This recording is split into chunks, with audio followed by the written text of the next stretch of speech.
Tout à l'heure, je t'ai mis un peu dans le stress, malgré moi, parce que je t'ai dit à tous les coups, malgré les tests que j'ai faits, tu vas voir, il y aura un problème. Ouais, bah c'est les risques du direct, hein. Donc, Ben ouais. Ça te fait peur, toi, le live? ça me terrifie. Ah Ça me oui. terrifie parce que t'as toute l'angoisse du matos, est-ce que tout va fonctionner? Ah oui, c'est T'as ça. les éléments extérieurs que tu peux pas maîtriser. Genre, bon, j'habite plus chez ma mère, mais est-ce que ma daronne va rentrer dans ma chambre pendant que je fais mon live? T'as les commentaires des gens qui peuvent te mettre en inconfort aussi. Donc ouais, le concept, enfin, et puis rien n'est préparé, quoi. Bah oui, exactement. Mais là, regarde comme ils sont mignons, là. J'ai un petit message de Brie 98-94 qui me dit c'est parfait, Sam, no stress. Parce qu'ils savent que je stresse. Mais ils sont tellement rassurants. Et des fois, tu sais, quand il y a quelqu'un qui a le malheur de dire ça grésille, t'as toujours quelqu'un d'autre qui va venir et qui va dire non, C'est pas grave, c'est pas surtout ne grave. le dis pas, sinon il va stresser. Oh non, c'est de l'éducation bienveillante, C'est j'adore. trop chou. Anna, Ouais. pour celles et ceux de ma communauté qui arrivent sur ce live et qui vont passer cette grande heure de bavardage et demi ensemble, tu t'appelles Grande Bavardeuse sur les réseaux sociaux. C'est Comment tu te décrirais d'abord toi et ensuite ton contenu? Bah, c'est un peu compliqué parce que généralement, les gens font l'exercice pour toi avant. Genre, ils sont en mode ah, toi, tu dirais que tu es une créatrice de contenu engagée. Et en vrai, engagée, je trouve que ça veut un petit peu tout et rien dire. T'aimes pas On ça quand peut- on dit que t'es une créatrice de contenu engagée? Bah ouais, déjà, engagée, enfin, juste, je parle de sujets qui me touchent, mais je pense qu'il y a des personnes qui font 100 fois plus que moi. Qu'est-ce qu'on considère être engagé? Est-ce que c'est uniquement porter des messages sur les réseaux ou est-ce que c'est genre concrètement agir dans la vie de tous les jours? Puis on peut être engagé pour toutes les causes, de tous les côtés en fait. Tu parles de Donc, quoi par exemple? bah, en fait, je traite de beaucoup de sujets, genre je peux parler d'expos ou de films qui me plaisent, d'associations qui m'ont touchée. Je vais parler, je sais pas, bah, je regarde sur ton écran parce qu'il y a mon compte, donc j'essaie de me souvenir, parce que je fais beaucoup de vidéos, donc des fois je poste des trucs et je me dis putain, c'est vrai que j'ai parlé de ça. Ça c'est ton La semaine compte dernière. Instagram. Mais voilà, j'ai parlé genre du Groenland et de Donald Trump. J'ai parlé. Tu parles de psychologie, tu je parles parle de Palestine. psychologie, je parle de la Palestine, je parle de la protection d'enfance. Je parle voilà, j'ai une vidéo sur les tuches là en haut. Voilà, c'est un peu le bazar. Mais en gros, une fois par jour, enfin 5 fois par semaine, j'essaie d'amener les gens à réfléchir sur un sujet. Je vais pas leur apprendre quelque chose parce qu'en vrai, je sais pas tout, mais les amener à réfléchir sur un sujet à partir d'un livre que j'ai lu, de quelque chose qui m'a touchée, et montrer en fait que bah, parfois, ce qu'on considère être politique, c'est pas que les grandes interviews ou les plateaux de CNews, c'est aussi bah, plein de petits faits de notre vie de tous les jours qui peuvent nous amener à réfléchir à quelque chose de beaucoup plus grand, tu vois. Genre, par exemple, les femmes mettent des talons aiguilles. Moi-même, j'ai mis des talons aiguilles hier, alors que ça me fait hyper mal aux pieds et que je trouve ça, genre, hyper inconfortable. Ah, je suis tombé sur ta vidéo, Anna. Pardon de te couper, mais je l'ai trouvée hyper intéressante où tu dis j'ai eu une réflexion parce que j'ai mis des talons ça. aiguilles et j'ai eu mal. Où je me suis demandé, en fait, si ça n'arrangeait pas les hommes qu'en tant que femmes, on porte des talons Ouais. aiguilles parce que s'ils nous harcèlent dans la rue et qu'ils veulent nous poursuivre, on peut pas courir. C'est ça, mais en fait, tu vois, le propos de la vidéo, et cette phrase a fait beaucoup parler, mais le propos de la vidéo, ça va au-delà de ça, c'est genre, donc je fais une accroche, parce que bah, on est obligé de faire des accroches, c'est notre métier, hein, attirer les gens avec des hooks, mais après, derrière, c'est d'où viennent les talons aiguilles, pourquoi on associe ça aux femmes, est-ce que ça a toujours été associé aux femmes? Par le passé, il y avait des hommes aristos qui portaient des talons aiguilles pour se distinguer des paysans qui mettaient des chaussures plus confortables. Les Louis, par exemple. Les ouais. Louis avaient des sortes de chaussures quand je suis allé au musée Picasso à Paris. Ouais. Tu sais, t'as les chaussures que portaient les rois, etc. Il y avait des talons comme ça, quoi. C'est ça, totalement. Et du coup, en fait, qu'est-ce que ça veut dire de la façon dont on conçoit notre féminité? Pourquoi est-ce qu'on met nous-mêmes des talons? Enfin, moi, j'aime trop de mettre des talons parce que je me sens sexy, je me sens genre puissante et tout. Et après, je me retrouve à marcher dans la rue, 10 km derrière mes potes parce que j'arrive pas, genre, à continuer de marcher. J'ai trop mal aux pieds. Alors pourquoi tu les vois. mets, ces talons? Pourquoi tu les Bah, portes? justement, c'est toute la question que je pose, en fait. Et l'objectif, c'est pas que de trouver des réponses, c'est de lire des analyses, de dire aux gens ce que j'ai lu sur le sujet et de réfléchir avec ensemble. eux, tu vois. Est-ce qu'on peut encore Voilà. réfléchir sur les réseaux sociaux à haute voix? Moi, c'est une question que je me pose sincèrement. Bah ouais, et puis aussi, c'est pas un truc très... Enfin, c'est pas un rapport d'égalité, en vrai, dans la réflexion. Parce que à la fin de la journée, même si je pose des questions, il y a que moi qui en pose dans ma vidéo. Les gens, ils peuvent interagir en commentaire, mais t'as pas la dynamique est pas égale, enfin c'est pas réciproque quoi.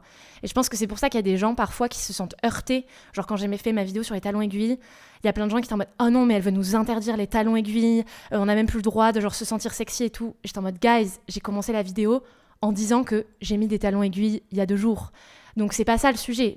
Tu peux te questionner sur pourquoi tu mets des talons aiguilles et genre te demander d'où ça vient sans pour autant dire qu'il faut les bannir, tu vois. Parce que alors c'est mon impression, mais j'ai l'impression qu'aujourd'hui, sur les réseaux, réfléchir à haute voix, se questionner dans la tête de beaucoup, c'est limiter, c'est empêcher, c'est interdire. Peut-être qu'on parlera même de l'interdiction des réseaux sociaux aux moins de 15 ans. Est-ce que tu es pour ou contre cette interdiction ? Il y a beaucoup de sujets dont j'aimerais parler avec toi, en tout cas qui m'ont inspiré, tes vidéos m'ont inspiré, mais moi j'ai vraiment cette sensation qu'on ne peut plus réfléchir à haute voix sur les réseaux sociaux. Parce que un moment de ta réflexion va être décorrélé de ce qu'il y a avant, de ce qu'il y a après, et ce petit bout va être mis et va servir à ce qu'on te pointe du doigt. Ouais, et ça c'est un truc qui est hyper renforcé par les petits clips qu'on fait des vidéos des gens, où moi ça m'arrive parfois qu'on prenne un petit morceau hyper sorti de son contexte. Oui. Et en fait, la vidéo, elle dure... je fais des vidéos qui sont assez longues, qui durent 3 minutes sur TikTok et sur Insta. Avant, ça durait 8 minutes à l'ancienne. Mais en fait, tu peux pas, genre, prendre une phrase d'une réflexion qui est développée sur 3 minutes et la sortir de son contexte comme ça, en fait. Et les réseaux sociaux, c'est... Genre, il y a ce truc de l'instantané, de genre vouloir trouver la phrase qui va choquer, etc. Qui fait que, on va parfois détourner ce que tu dis de ta pensée initiale. Et en plus, toi, tu vas parfois ne pas te sentir à l'aise de développer sur des sujets parce que tu vas te dire OMG, mais en fait, les gens vont genre retenir que ce qui les arrange. Donc ouais, c'est un peu le problème en vrai. Tu vois, regarde, il y a un commentaire qui dit sur les réseaux, il faut parler au conditionnel. Alors ça, je dirais plutôt que c'est par rapport à la diffamation. Et encore, le conditionnel, il ne protège pas complètement de la diffamation. Toujours préciser qu'on n'a pas la science infuse, c'est pénible, mais parfois nécessaire contre ceux qui affirment. Moi, j'ai un défaut de langage et souvent, je leur dis à mes abonnés, c'est surtout quand je suis sur Aja, je leur dis, allez, je fais ressortir Monsieur Relou. Attention, si vous retrouvez dans la rue et qu'on vous propose ci ou ça, parce qu'en fait, si tu veux, mes années d'expérience dans la création de contenu, assimilées à du journalisme aussi, m'ont appris que la communauté que tu as et qui grandit te confère une forme de responsabilité. Ouais, totalement. Voilà. Et pour beaucoup, c'est être quelqu'un de relou, tu vois, que de toujours marcher sur des œufs, faire attention, être dans la nuance, tu vois, et pas que dans la clivance, pas que dans le blanc, pas que dans le noir. Tu ressens, toi, ça aussi un petit peu ? Ouais, totalement. En vrai, c'est pas non plus un truc qui me retient de parler, parce que en vrai, les sujets que j'aborde, c'est rare que ce soit des opinions qui sortent. En fait, c'est jamais des opinions qui sortent de nulle part. Généralement, je vais dire, voilà, j'ai lu cette étude qui parle de ça, j'ai lu cet article d'opinion de telle personne, et j'ai trouvé ce point intéressant. Donc j'ai quand même ce truc où je me sens légitime à affirmer certaines choses parce que c'est pas sorti de mon imaginaire, quoi. Mais je pense qu'en vrai, cette forme de responsabilité, elle est hyper importante, en fait. Parce que des fois, tu peux dire un truc sans trop y réfléchir et ce clip qu'on va sortir de nulle part, on va l'utiliser pour harceler d'autres personnes. Ou on va l'utiliser pour diffuser des idées hyper néfastes vis-à-vis de telle ou telle communauté. Et c'est pour ça que je trouve qu'en vrai, moi, par exemple, j'ai pas envie de pointer du doigt les gens qui ont des takes que je trouve un peu connes. C'est quoi des takes ? Une take, c'est un... Pardon, j'utilise des anglicismes. Ah ouais, non, mais moi, je demande qu'à apprendre. J'allais te répondre par un autre anglicisme, j'allais dire ça veut dire un statement. Genre une take, c'est une opinion en fait. Ok. Et du coup, les gens disent hot take, c'est genre un peu une opinion impopulaire, tu vois. Ok. Et moi, quand il y a des gens qui ont des takes, du coup, des opinions avec lesquelles je suis pas d'accord, j'ai un peu ce truc de me dire, faire des vidéos où tu vas toujours genre pointer du doigt, call out, etc. Call out ? C'est ça veut dire quoi ? dénoncer. On va pas s'en sortir. Ça peut créer un peu un contexte de peur chez les gens qui freinent l'apprentissage. Genre, si tu dis un truc con et que je te dis Sam, c'est con ce que tu viens de dire, tu vas te sentir jugé et du coup tu vas pas être ouvert à la réflexion et tu vas pas vouloir engager une conversation avec moi. Parce que je vais avoir peur de dire des conneries. Ouais, ou même peut-être tu vas avoir un truc un peu d'égo, genre moi je suis con mais n'importe quoi et tout, alors que si je te l'avais amené autrement... Mais ça c'est les mascus toxiques. Non mais tu vois, non mais c'est un truc que je comprends, si je te l'avais amené autrement, peut-être que tu aurais été ouvert à dire ah cette conversation m'intéresse, alors que si tout de suite je te fais te sentir mal vis-à-vis de ton erreur, bah peut-être que tu vas pas tu vas pas vouloir t'ouvrir à la réflexion. Donc il y a une question de forme. Voilà. Mais d'un autre côté, donc c'est pour ça que je trouve que cette pression, elle peut être néfaste, parce que les créateurs de contenu peuvent être en mode ah je vais pas oser parler de tel ou tel sujet, ou je vais me renfermer, etc. Bah, on l'a vu dernièrement. Pardon Voilà. de te couper. Mais je pense à Lina Situation ou Sananas qui ont été mises en cause par, je crois, la créatrice de contenu Lana. C'est ça. Qui disait qu'en gros, elle s'engageait pas assez, ou qu'il y avait des incohérences entre leur forme d'engagement montré, je crois que c'était un pins pour Lena Situation, et une marque avec un jus de fruits. C'est ça. Bah, en gros, Lena Situation, alors je me souviens plus exactement, mais genre sur son podcast Couch, je crois, avait parlé de la Palestine parce qu'elle avait un pins ou un collier, je sais plus exactement, qui faisait référence à ça. Et après, elle a fait une collab juste après avec Innocent, qui est c'est les jus de fruits un peu ludiques. Les jus de fruits, ouais. Mais en gros, Innocent, c'est une filiale de Coca-Cola. Ouais. Et Coca-Cola, ça fait partie des marques pour lesquelles il y a un appel à boycott en soutien à la Palestine. Et les gens ont dit, en fait, c'est incohérent de faire la publicité de Innocent tout en ayant un soutien affiché pour la Palestine, quoi. Et du coup, c'est genre... C'est ce que j'allais dire tout à l'heure. Et toi, qu'est-ce que t'en penses ? Bah alors, justement, là où je te disais tout à l'heure que je trouve que parfois, la dénonciation, etc., ça peut être un frein pour les créateurs de contenu pour se prononcer parce que ils n'ont pas envie d'être heurtés dans leur ego de dire quelque chose de mal. Mais d'un autre côté, je trouve que cette pression, elle est aussi importante parce qu'en fait, les créateurs de contenu, ils vivent du regard des autres et c'est le regard que les autres vont porter sur eux qui va aussi leur servir de compas moral. Par exemple... un créateur de contenu, une fois qu'il a dit un truc pas réfléchi et qu'il se fait dénoncer par tout le monde et que tout le monde lui dit « Ah, ce que t'as dit, c'est vraiment de la merde », bah, il a plutôt intérêt à pas recommencer. Et c'est pour ça que je trouve que c'est aussi important de laisser le droit aux créateurs de contenu de critiquer d'autres créateurs de contenu. Et dans le cas de Lena Situation, par exemple... Et de se planter même aussi. Et de se planter.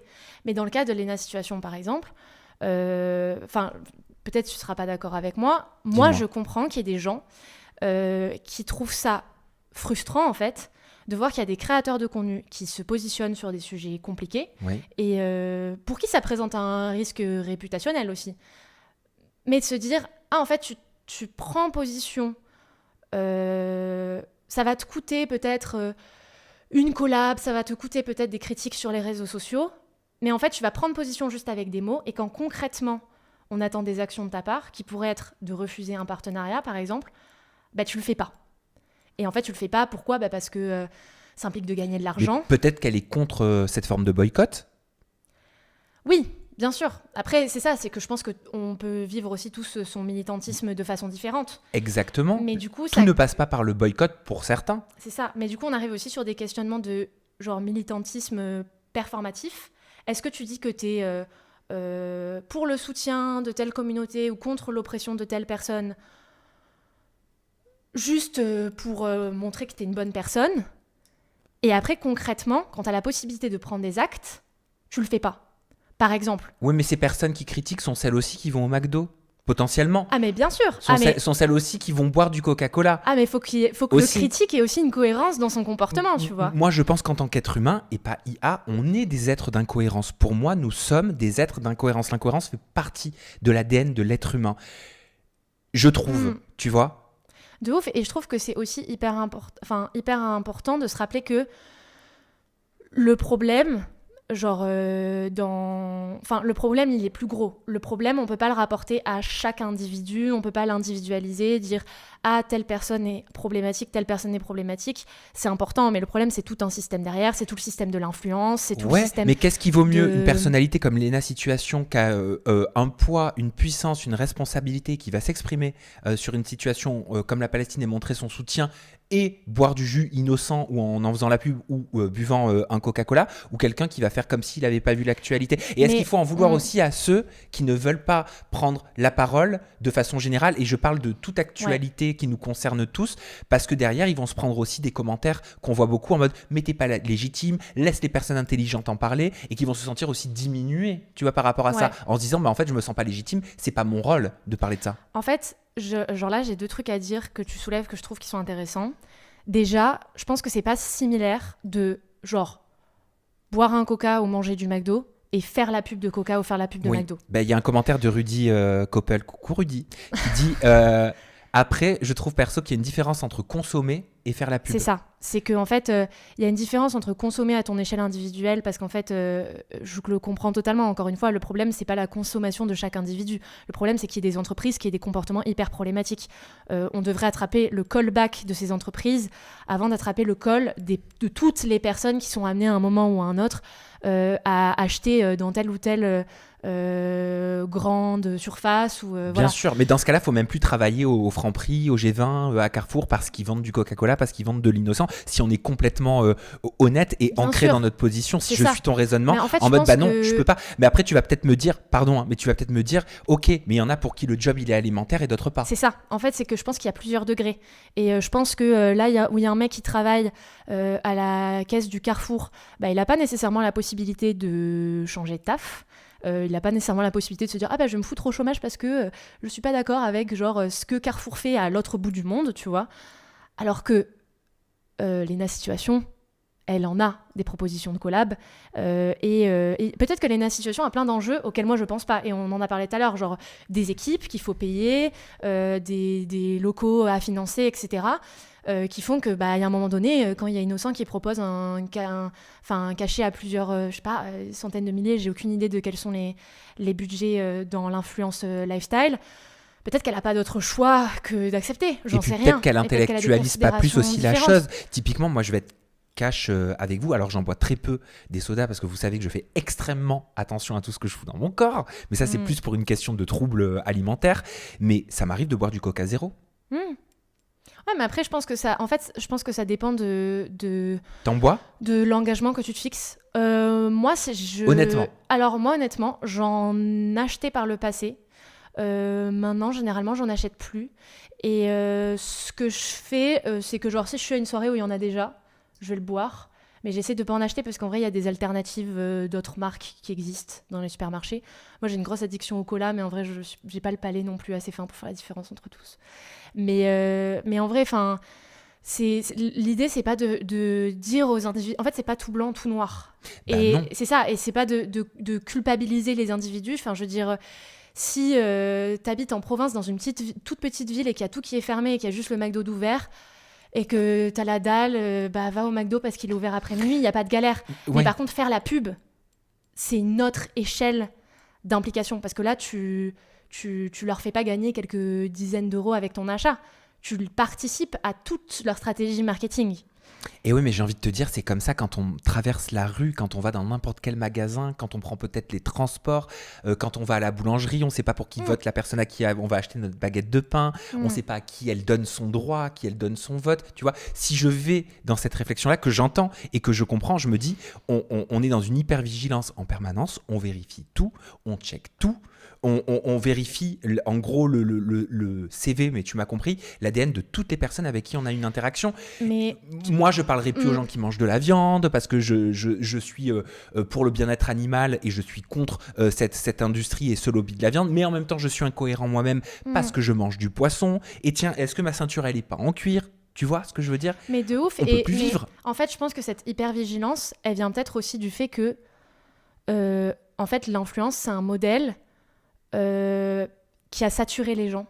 Enfin, je pense qu'il y a beaucoup de gens qui se sont sentis désabusés, qui ont fait confiance à tel ou tel créateur de contenu et qui se sont rendus compte qu'en fait, ils faisaient la pub de tout et n'importe quoi, qui gagnaient genre des centaines de milliers d'euros.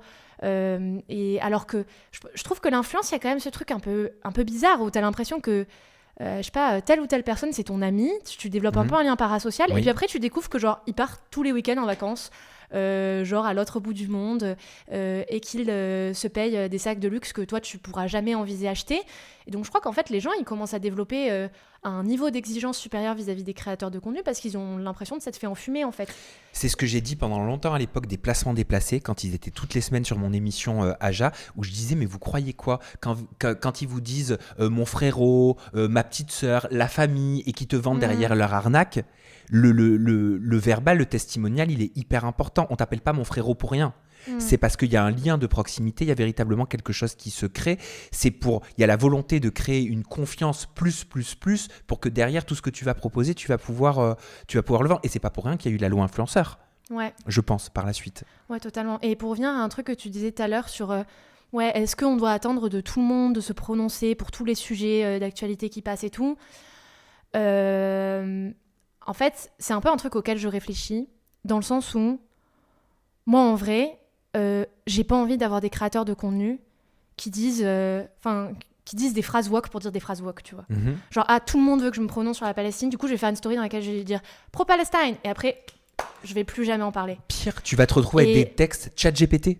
Oui, en fait, et c'est pour ça que, pour moi, en fait, je demande pas aux gens de faire ce que moi, créatrice de contenu engagée, je fais, genre se positionner sur tous les sujets, faire des décryptages, etc. Parce que je comprends. Enfin, moi, j'ai fait un master en sciences politiques, c'est les trucs qui me font triper. Je passe ma vie à lire des livres, donc bien sûr que c'est plus facile pour moi que pour quelqu'un qui, genre, n'a pas fait ces études-là ou qui a été moins renseigné sur le sujet. Par contre, des trucs tout bêtes, moi, je demande pas à... je sais pas, Squeezie, de me faire une vidéo genre nous décryptons les derniers plateaux de Jordan Bardella. Mais par contre, je sais pas, relayer la demande de dons d'une association. C'est des trucs tout bêtes, mais en fait, on est tous touchés par des sujets de société qui nous tiennent à cœur. Et je pense que quand tu as une plateforme, ça peut vraiment changer la donne de, je sais pas, partager le lien d'une cagnotte ou partager le lien de donation de genre Action contre la faim ou de Médecins sans frontières à des occasions comme genre Noël, etc. ou quand il y a des crises humanitaires qui sont importantes et tout. En fait, nous on demande pas aux gens juste de parler pour parler. C'est juste que les influenceurs ont une force de frappe telle qu'on les paye des dizaines de milliers d'euros pour faire des pubs de trucs dont on n'a pas besoin. Alors la force de frappe qu'ils pourraient avoir pour mettre en avant, je sais pas, des associations comme le Refuge qui va offrir des solutions pour les personnes homosexuelles qui genre sont écartées de leur domicile familial. Tu soulèves la question de l'engagement des influenceurs. Ouais. Mais typiquement, si moi je vais faire une vidéo pour le Refuge ou pour SOS homophobie, ça va être critiqué aussi par d'autres personnes qui vont pas le comprendre. Tu vois, si je vais faire une vidéo avec L214, je vais aussi me faire taper dessus. Oui, mais du coup, et c'est là que ça pose la question de l'activisme performatif. Ça veut dire, est-ce que tu le fais pour toi parce que tu y crois vraiment, ou est-ce que tu le fais pour les autres ? Dans le sens où moi, si genre je faisais mes vidéos pour plaire aux gens et pas parce que j'y crois fondamentalement, ça fait longtemps que j'aurais supprimé mon compte parce que je me prends des vagues compliquées. Mais moi, pareil, et je continue, je continue malgré ces vagues-là et malgré ces raids-là. D'ailleurs, toi, t'en as eu là, il n'y a pas longtemps de raid. Je crois que c'est ton premier cyberharcèlement. Oui, j'ai été baptisée. Faudrait presque une bougie et qu'on la souffle. Parce que malheureusement, j'ai envie de dire, sur les réseaux sociaux, c'est monnaie commune. Ce serait bien que ça change. Mais c'est vrai que c'est une vraie question, la question de l'engagement des créateurs de contenu et des influenceuses.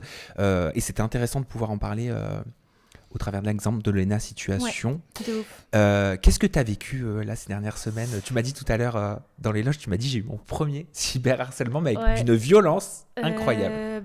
Alors d'abord avant toute chose parce que je crois que j'ai peut-être mes boucles d'oreilles qui font cling cling dans le micro. Pourquoi tu l'as vu en commentaire ? Non mais en fait je les entends moi-même faire cling cling donc je me dis peut-être que c'est un peu relou pour tout le monde. Du coup, si ça vous gêne, dites-moi si vous voulez que je les vous enlève. Nous dites.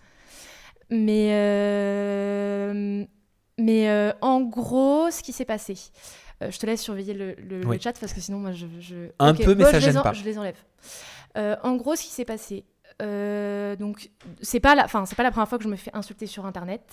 Ça arrive assez récurremment au vu des sujets que j'aborde. Mais généralement, c'est des trucs assez spontanés. C'est des gens qui, genre, quand ma vidéo tombe dans la mauvaise bulle algorithmique, il y a des gens qui sont pas d'accord et du coup, ils vont laisser leur petit truc et tout. Voilà. Encore une fois, moi, je distingue, genre, la hate de la critique. Genre, moi, j'ai aucun mal avec le fait que quelqu'un dise « Bah voilà, je suis pas d'accord avec elle et du coup, je vais répondre ».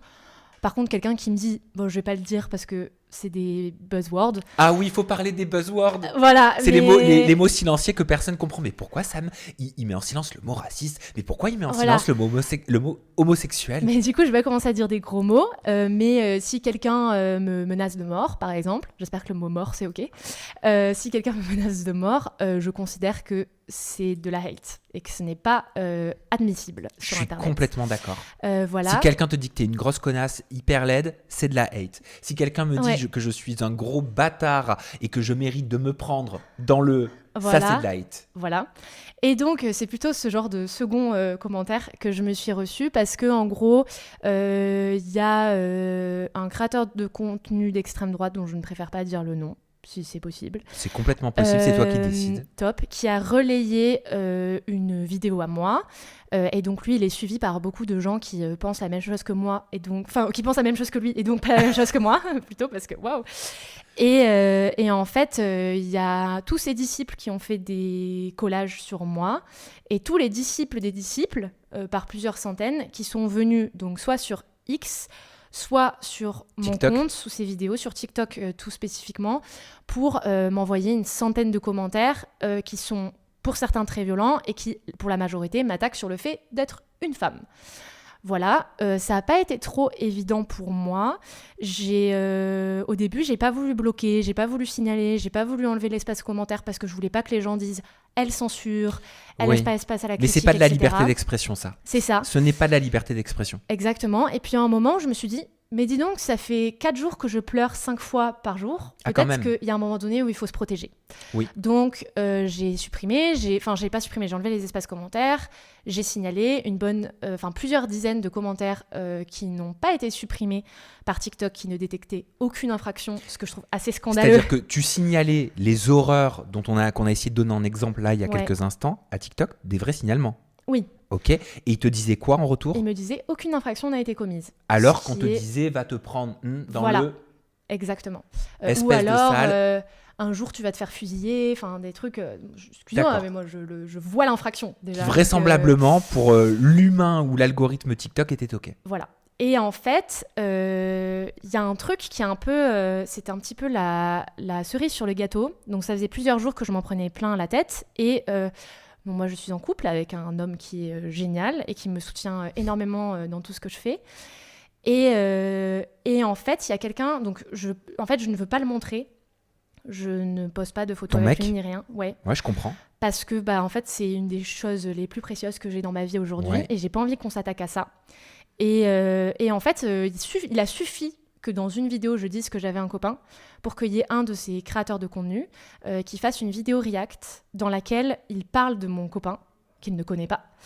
Et il émet 2 hypothèses. En gros, il est en mode comment est-ce qu'un homme hétérosexuel peut désirer être avec une femme pareille?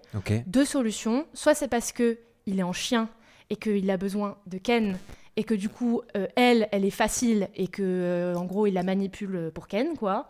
Soit deuxième option, c'est parce que il a un problème masochiste et il aime trop se faire humilier au lit. Enfin, un truc que je trouve pervers, que je trouve crade. Fin... Ça t'a blessé? En fait, ça m'a blessée parce que lui, il a rien demandé. Genre, lui, il a pas demandé à s'exposer. Et je crois pas en l'argument de ah c'est la rançon de la gloire. Oui. Tu t'exposes, du coup, tu dois recevoir de la hate. Lui, tu dois l'accepter. Non, tu dois pas accepter ça. Je ne crois pas qu'on doive l'accepter. Par contre, lui, il a vraiment rien demandé. Et donc ça m'a heurtée. Et puis ce qui m'a heurtée aussi, c'est que en fait, pendant tous ces jours où j'allais très très mal, où en fait tu te reçois des centaines et des centaines et des centaines de messages de gens qui te disent qu'ils te détestent et qui veulent te voir morte. Et il y a presque un truc où je pense que ton cerveau a du mal à dissocier le vrai du faux. Genre ce qui est virtuel, en fait, tu le reçois comme quelque chose de réel. Est-ce que tu as fini par leur accorder du crédit à force de la répétition? Ah mais moi je me mets constamment en question, je doute constamment. Et donc bien sûr que ça m'a créé des doutes. Et puis tu sais, c'est des trucs tout cons, mais après tu prends le métro et t'es en mode ah mais est-ce que le mec qui me regarde c'est parce que genre je me prends une sauce sur Twitter? Enfin en fait ça rentre dans ton cerveau. Et lui, il était là, et c'était un peu mon rocher au milieu de tout ça, où il m'a grave soutenu, il m'a fait grave relativiser plein de choses, il m'a un peu réancré dans la réalité. Et là, je me suis sentie mal parce que c'était la goutte d'eau, c'était un truc qui me faisait trop de mal, et j'avais honte de lui en parler, Parce que j'avais peur ton mec. parce que j'avais peur qu'il m'en veuille en fait. Ouais, Alors que je c'est pas de comprends. ma faute. Oui. Genre je suis victime du truc, mais j'ai peur qu'il m'en veuille et qu'il me dise ah mais tu te rends compte de ce que les gens ils disent sur internet à cause de toi, sur moi Ouais. et tout machin. Est-ce que tu culpabilisais d'être mal aussi? Ouais, aussi, de ouf, parce que je me disais, mais attends, mais genre, c'est des masculins qui t'insultent et ça t'affecte. Il y a des meufs qui se reçoivent, genre, qui font ça depuis des années. Il y a des meufs qui sont racisées, qui reçoivent, genre, 100 fois plus d'insultes. Et toi, t'es là, tu chouines, genre. Mais en fait, enfin, ce truc-là, ça a été un peu la goutte d'eau. Et du coup, je me suis dit, en fait, je vais en parler. Parce que souvent, je me rends compte que quand je rencontre un obstacle dans ma création de contenu, faire preuve de transparence et genre juste adresser le truc, c'est la meilleure chose à faire. Et du coup, j'ai fait un post dans lequel j'adressais le truc et je suis revenue sur un autre événement. C'est qu'en fin décembre, donc il y a un mec qui, par message, a menacé de me fusiller et qui revenait un peu à la charge tous les jours en mode tic-tac, ça arrive, bientôt, prépare-toi. Et ça m'a fait un peu flipper et je me suis dit, ok, aussi pour voir comment ça fonctionne, je vais aller porter plainte. Ok. C'était la première fois que tu le faisais? C'était la première fois. Je ne suis jamais rentrée dans un commissariat de police avant. T'as été prise au sérieux? Pas du tout. Justement, c'était un peu le truc. Donc, j'en ai parlé dans ce post carrousel-là. D'ailleurs, je me permets de te couper. N'oublie pas ce que tu es en train de dire parce que je vois des commentaires qui disent c'est quoi le Instagram d'Anna? Ah ça, le Instagram d'Anna. Vous tapez grande moi. Bavardeuse, hein, c'est ça hein? Voilà. Et le carrousel en question, il est épinglé, il est tout en haut. Tout en haut. C'est le noir là.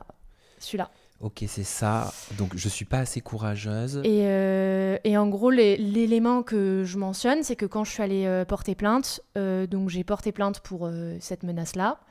Enfin, j'ai voulu porter plainte au début. Et le flic m'a dit... Enfin, le policier, pardon, m'a dit on peut pas porter plainte pour ça, madame.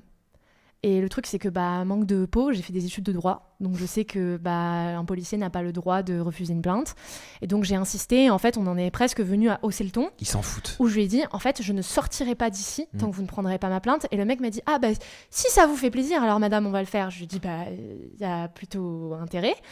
Et on a pris la plainte. Et en gros, pendant tout le long de la plainte, il m'a dit, mais madame, mais en même temps, vous avez vu, vous parlez de sujets sensibles. Mais ça va pas. C'est normal sur Internet, les gens, ils sont fous, etc. Et en fait... ce post, il vient de là où je me suis dit, mais c'est dingue parce que tu te fais insulter, tu culpabilises parce que tu te dis, peut-être que je me suis mal exprimée, peut-être que genre j'aurais dû réfléchir, peut-être que nanani, peut-être que nanana, j'ai pas été assez claire. Tu signales les commentaires. TikTok te dit que les commentaires ne sont pas problématiques. T'en parles avec les gens ils te disent, ah bah oui, mais c'est la rançon de la gloire. Ou alors t'as qu'à juste pas lire, bah oui, comme si c'était si facile. Et tu vas à la police pour porter plainte et te disent, ah bah oui, mais c'est le jeu.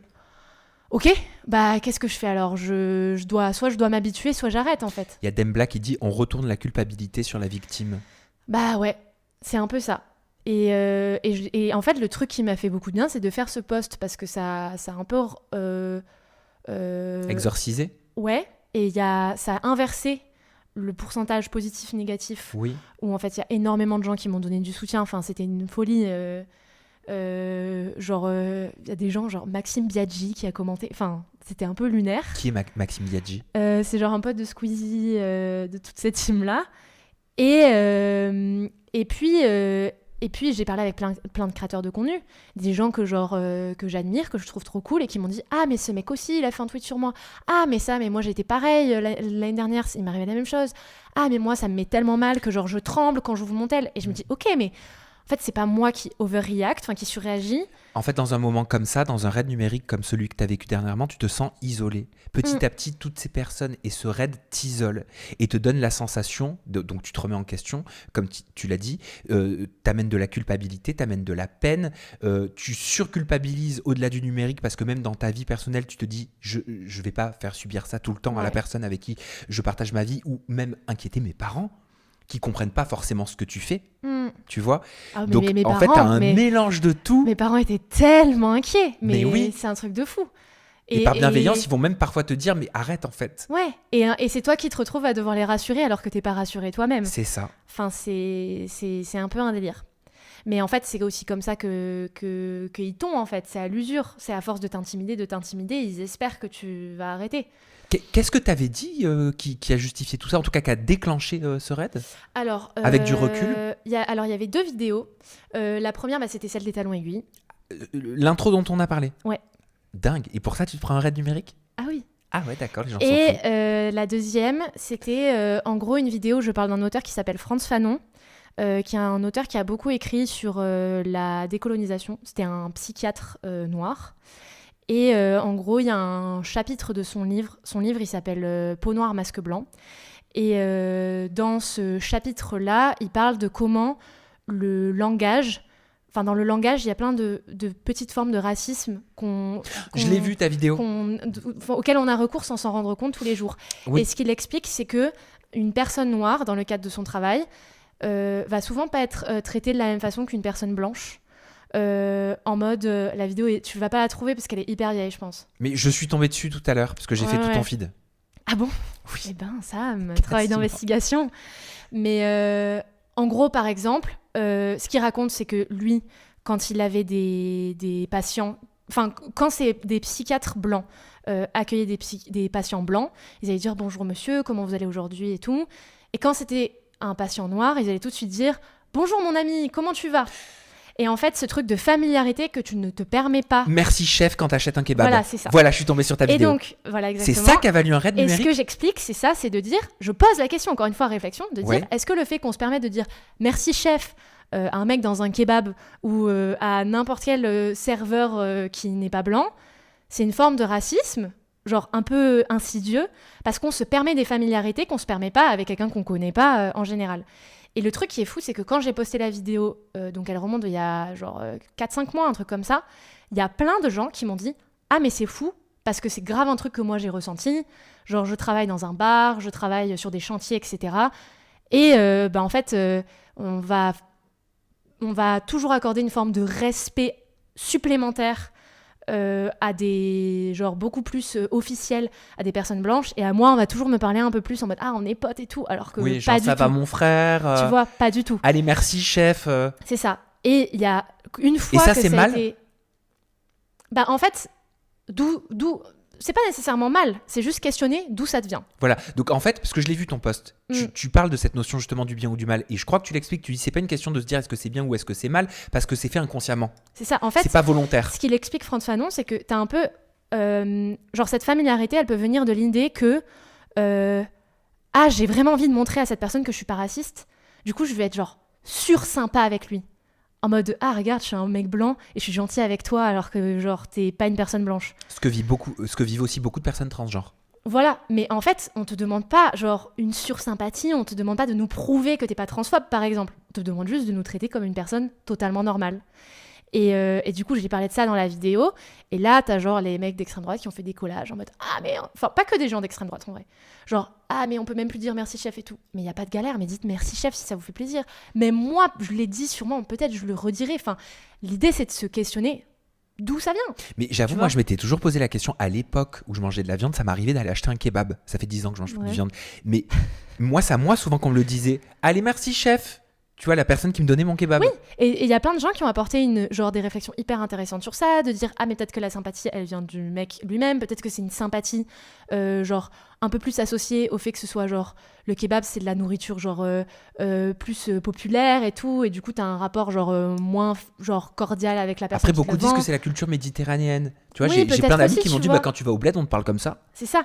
Et c'est pour ça qu'il y a plein de critiques que je trouve hyper intéressantes et hyper recevables. Et encore une fois, moi, ma vidéo, j'ai pas dit c'est problématique de dire ça. J'ai dit est-ce que ça vient de ça ? C'est marrant parce qu'on le disait en introduction. Est-ce qu'on peut encore réfléchir C'est ça. à Et en haute fait, voix sur les réseaux quand t'as sociaux des gens qui et tu t'es pris un sortent- raid numérique? Et quand pour t'as ça. des gens qui sortent les trucs de leur contexte et qui sont pas capables... Enfin, il y a un mec, il a fait un collage et le premier truc qu'il dit, c'est « Bon, j'ai pas regardé la vidéo, mais... » Je me dis, mais Espèce de teubé, va. mais on est chez les fous, genre. Pardon. Qui fait ça ? Genre, t'as des critiques de Télérama, il faut une critique sur un film qu'ils sont pas allés voir. Non, personne ne fait ça. genre. Oh, je pense qu'il y en a qui le font Ouais. quand même. Non, mais oui, mais... Enfin, bref. Tu vois, je trouve qu'il y a deux commentaires intéressants. Le premier, c'est comme ceux qui ont peur de dire noir. C'est quoi le malaise? Parfois, tu sens la question. Moi, je le sens en interview. Tu vois, souvent, je le vois, la personne est là. Black? Tu vois, bah non, noir. Enfin, c'est ok, quoi. Y a pas... Il est où le problème? Il est où le malaise? Mais je pense que c'est pas d'une mauvaise intention, mais ça crée en fait un Bien malaise sûr, c'est de ça. l'autre côté. Parce que la personne a peur de froisser. Mais froisser de quoi? Oui, de ouf. Et je pense que c'est parce que... Ouais, en fait, je pense que cette volonté de bien faire, elle vient peut-être du fait que, genre, t'es pas assez renseigné sur le sujet ou que t'as peur de la réaction des autres. Et c'est pour ça que mes vidéos, je les fais en essayant de me sur-renseigner avant, parce que je me dis, les gens en pensent ce qu'ils veulent. Moi, derrière, au moins, j'aurai la conviction de me dire, je sais ce que j'ai dit. Tu maîtrises ton Et sujet. je regrette pas, tu vois. Et oui, c'est pour ça que tu me disais, on en parlait tout à l'heure, tu me disais, j'ai peur du live. Ouais. Ça va J'ai mieux? très peur. Oui, ça va. Bah après, je lis pas trop le chat. Du coup, je sais pas ce que les gens disent. Ben, on va Mais, regarder justement, on va prendre des questions du chat. Mais c'est vrai que le live, ça fait peur. Mais moi, j'en parlais aussi avec ma communauté, vous le savez très bien. La dernière fois, vous me demandiez de regarder un sujet, la Maeva Genam Sananas, et je vous ai dit au bout de 10 minutes que je l'ai regardé, je vous ai dit mais c'est nul, je me trouve nul, c'est nul ce que je raconte, je ne maîtrise pas le sujet, je ne maîtrise pas les tenants et les aboutissants. Et vous étiez tous d'accord pour dire mais en fait c'est ça qui est cool, c'est que tu le découvres avec nous. Et je crois que comme toi, j'ai l'habitude de préparer à fond mes sujets et pas me faire assez confiance et peur aussi des détournements. Bah c'est ça. Tu vois, sur les réseaux. Mais il y a un commentaire aussi qui dit par rapport au sujet dont on parle, les homos aussi. Mais j'avoue, moi, combien de fois, je le vois le malaise dans les yeux des gens. Tu sais, quand quelqu'un est à l'aise et quand quelqu'un est mal à l'aise avec une orientation. Ça passe souvent par ouais, mon meilleur ami, il est gay. Ou alors, combien de fois on m'a dit, mais alors, je me souviens, j'ai toujours rêvé d'avoir un ami gay comme toi. Mais alors, je sais que c'est pas méchant, que ça part pas d'une mauvaise intention, mais. Oui, bah le concept du meilleur ami gay, c'est un délire déjà. C'est genre, c'est pas ton meilleur ami parce qu'il est homosexuel. Donc, tu n'es pas obligé de dire que t'es un meilleur ami gay. Enfin, tu vois. C'est vrai, ouais, mais pourtant c'est inconscient alors chez plein de gens. C'est parce que bien sûr. ils mettent certainement des caractéristiques sur le gay, peut-être qui va faire rire, qui est sympa, qui va parler rouge à lèvres, qui va parler talons, qui va parler mode. Alors qu'il y en a qui ne suivent pas du tout la mode, mais il y en a beaucoup aussi quand même. Oui, mais non, mais totalement. On est sur un cliché. Ouais, mais je pense que c'est ça, c'est qu'en fait, les. Genre, tu disais, est-ce qu'on a la place de réfléchir ou pas sur les réseaux sociaux? En fait, je pense que les réseaux sociaux aussi, c'est un lieu genre qui favorise de ouf la polarité. En fait, pour exister sur les réseaux, faut avoir des opinions fortes. Oui. En vrai. Et du coup, les gens vont avoir l'impression que immédiatement, quand tu questionnes quelque chose, enfin en fait, c'est ça, c'est genre je vais pas questionner les talons aiguilles, donc ça veut dire que je veux bannir les talons aiguilles. En fait, non. La nuance, la subtilité, elle peut encore exister. Et pas pour les algorithmes. Ouais. Les algorithmes n'aiment pas la nuance. Hein. Tu sais, moi je dis souvent, je traverse une période que je trouve compliquée en termes de création de contenu, c'est-à-dire le fait de pouvoir développer son propos, de le faire calmement, de le faire avec courtoisie, ça devient quelque chose de très difficile parce que les algorithmes n'aiment pas ça. J'ai déjà fait le test, si je me mets devant ma vidéo comme ça en disant « Espèce de bande de bâtards, vous allez voir, toi je vais te répondre, là t'as dit quoi sur moi machin, tu peux être sûr que je fais le million ». Si je le dis avec beaucoup plus de recul et beaucoup plus de nuances, ça fera 3 fois, 4 fois moins. Mais en même temps, c'est pas moi. Mais les algorithmes nous poussent. Quand je dis nous, c'est nous qui traversons ce monde digital, nous poussent à être comme ça, à être polarisés.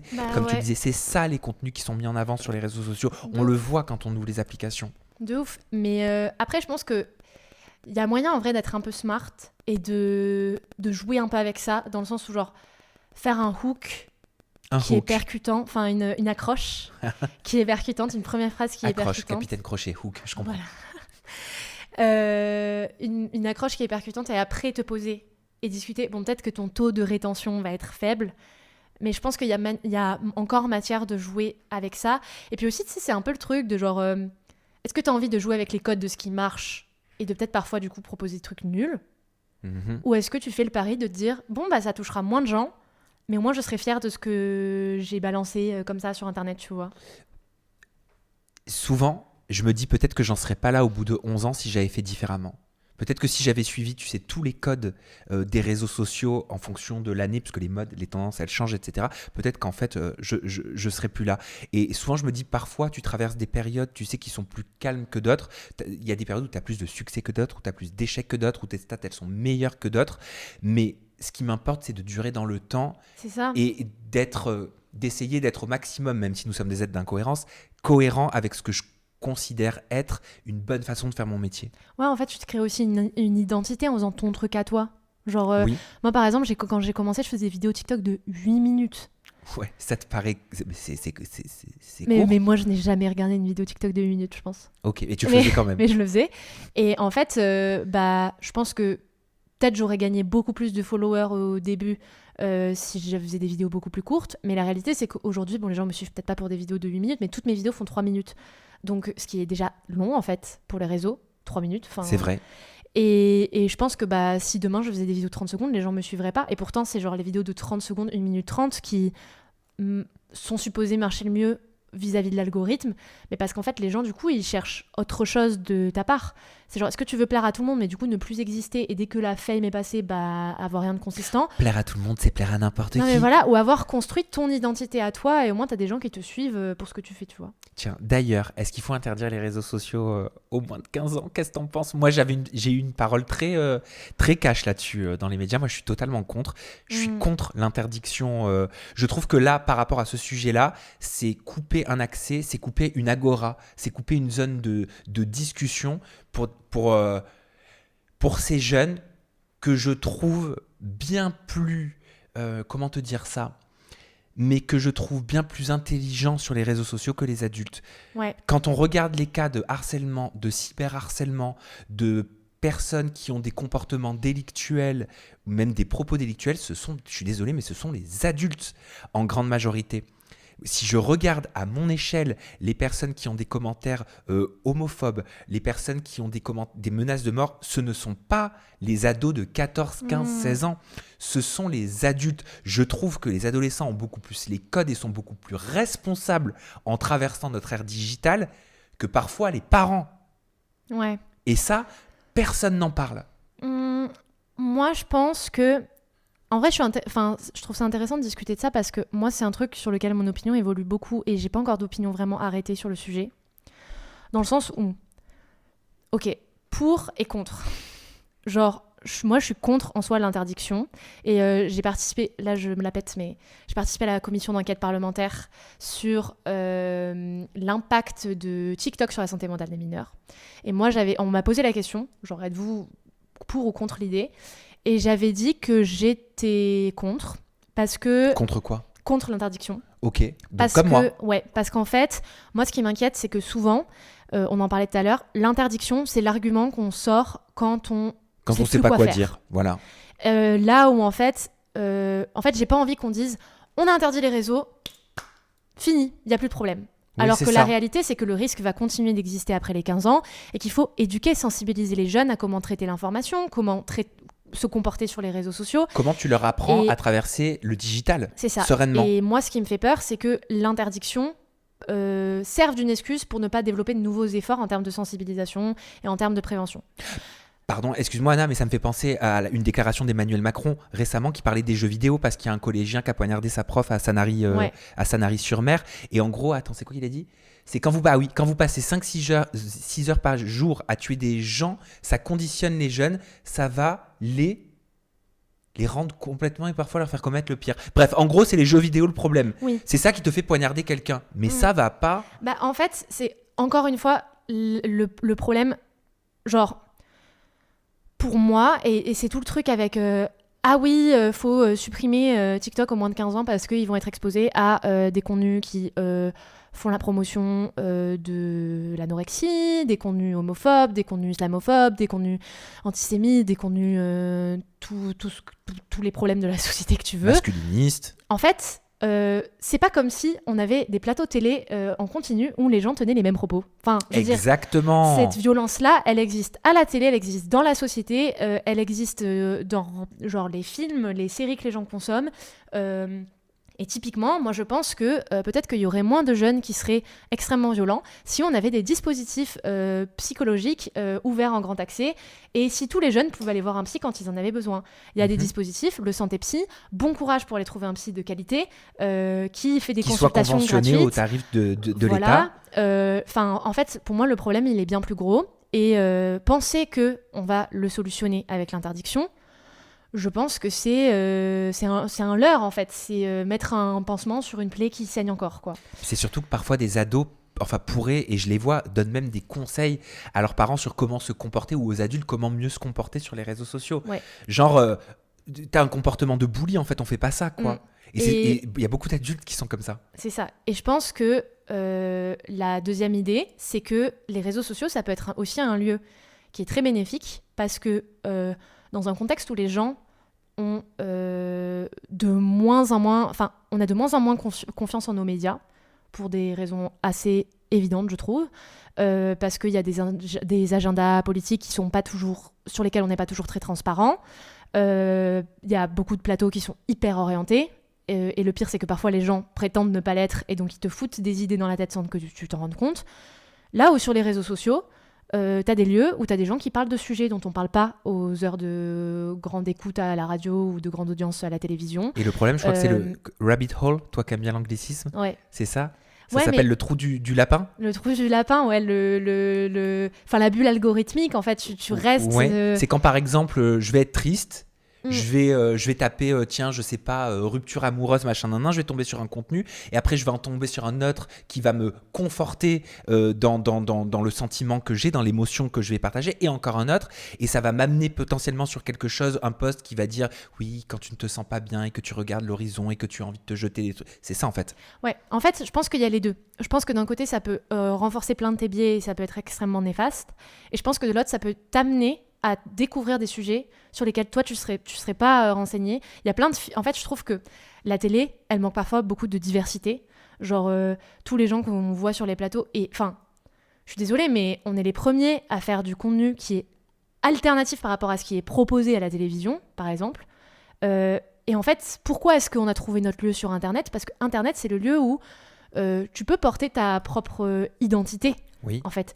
Et il y a plein de gens qui n'ont pas fait des grandes écoles de journalisme, qui n'ont pas l'apparence qui est celle qui est valorisée par les médias traditionnels, qui ont trouvé leur audience sur Internet.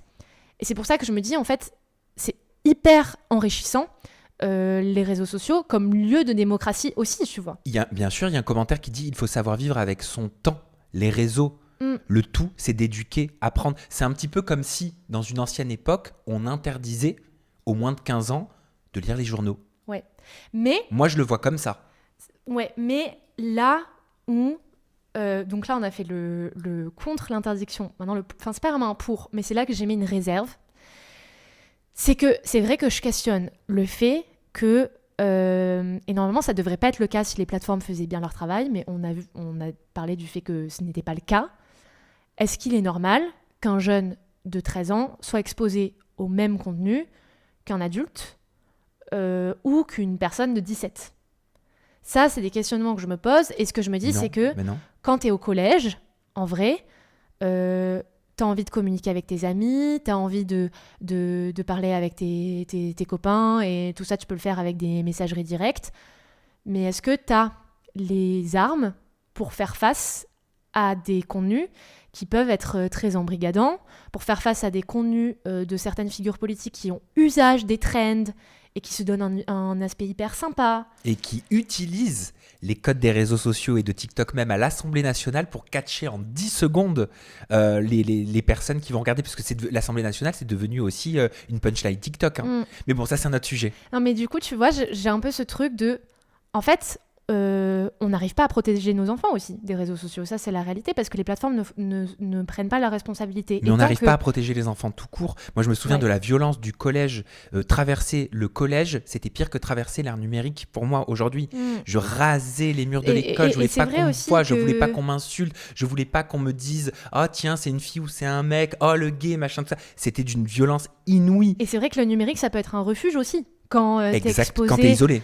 Quand t'es hyper isolé, que genre parce que t'as un style, je sais pas, émo, et que tout le monde te regarde mal et tout, bah tu peux trouver genre des forums où les gens genre discutent de leurs outfits, de la musique qu'ils écoutent. Ou quand tu ressembles pas aux autres, par exemple, et que tu te dis que tu commences dans la vie avec des gros problèmes parce que tu vas galérer beaucoup plus que les autres, c'est hyper important. Ou même de voir des figures qui sont inspirantes, que ce soit des artistes. J'ai vu quelqu'un qui a mis un commentaire en disant faudrait remettre les ados au sport, leur redonner les valeurs du sport. Mais le sport, non, j'allais dire un truc, j'allais faire une généralité. J'allais dire non, je suis tombé sur une parole de Paola Locatelli, qui parlait justement des sportifs et notamment des footballeurs, et qui disait, mais là, elle a 21 ans aujourd'hui, c'était dans un podcast, et elle disait, mais en fait, je me rends compte que quand j'avais 14 ans, c'était pas normal. J'avais des dizaines et des dizaines et des dizaines de messages de footballeurs très célèbres qui la draguaient, mais qui avaient genre 30 ans. Je suis désolé, mais à quel moment, à 30 ans, tu vas tu vas écrire à une gamine de 14 ans. Bah ouais, mais c'est plus que récurrent en vrai.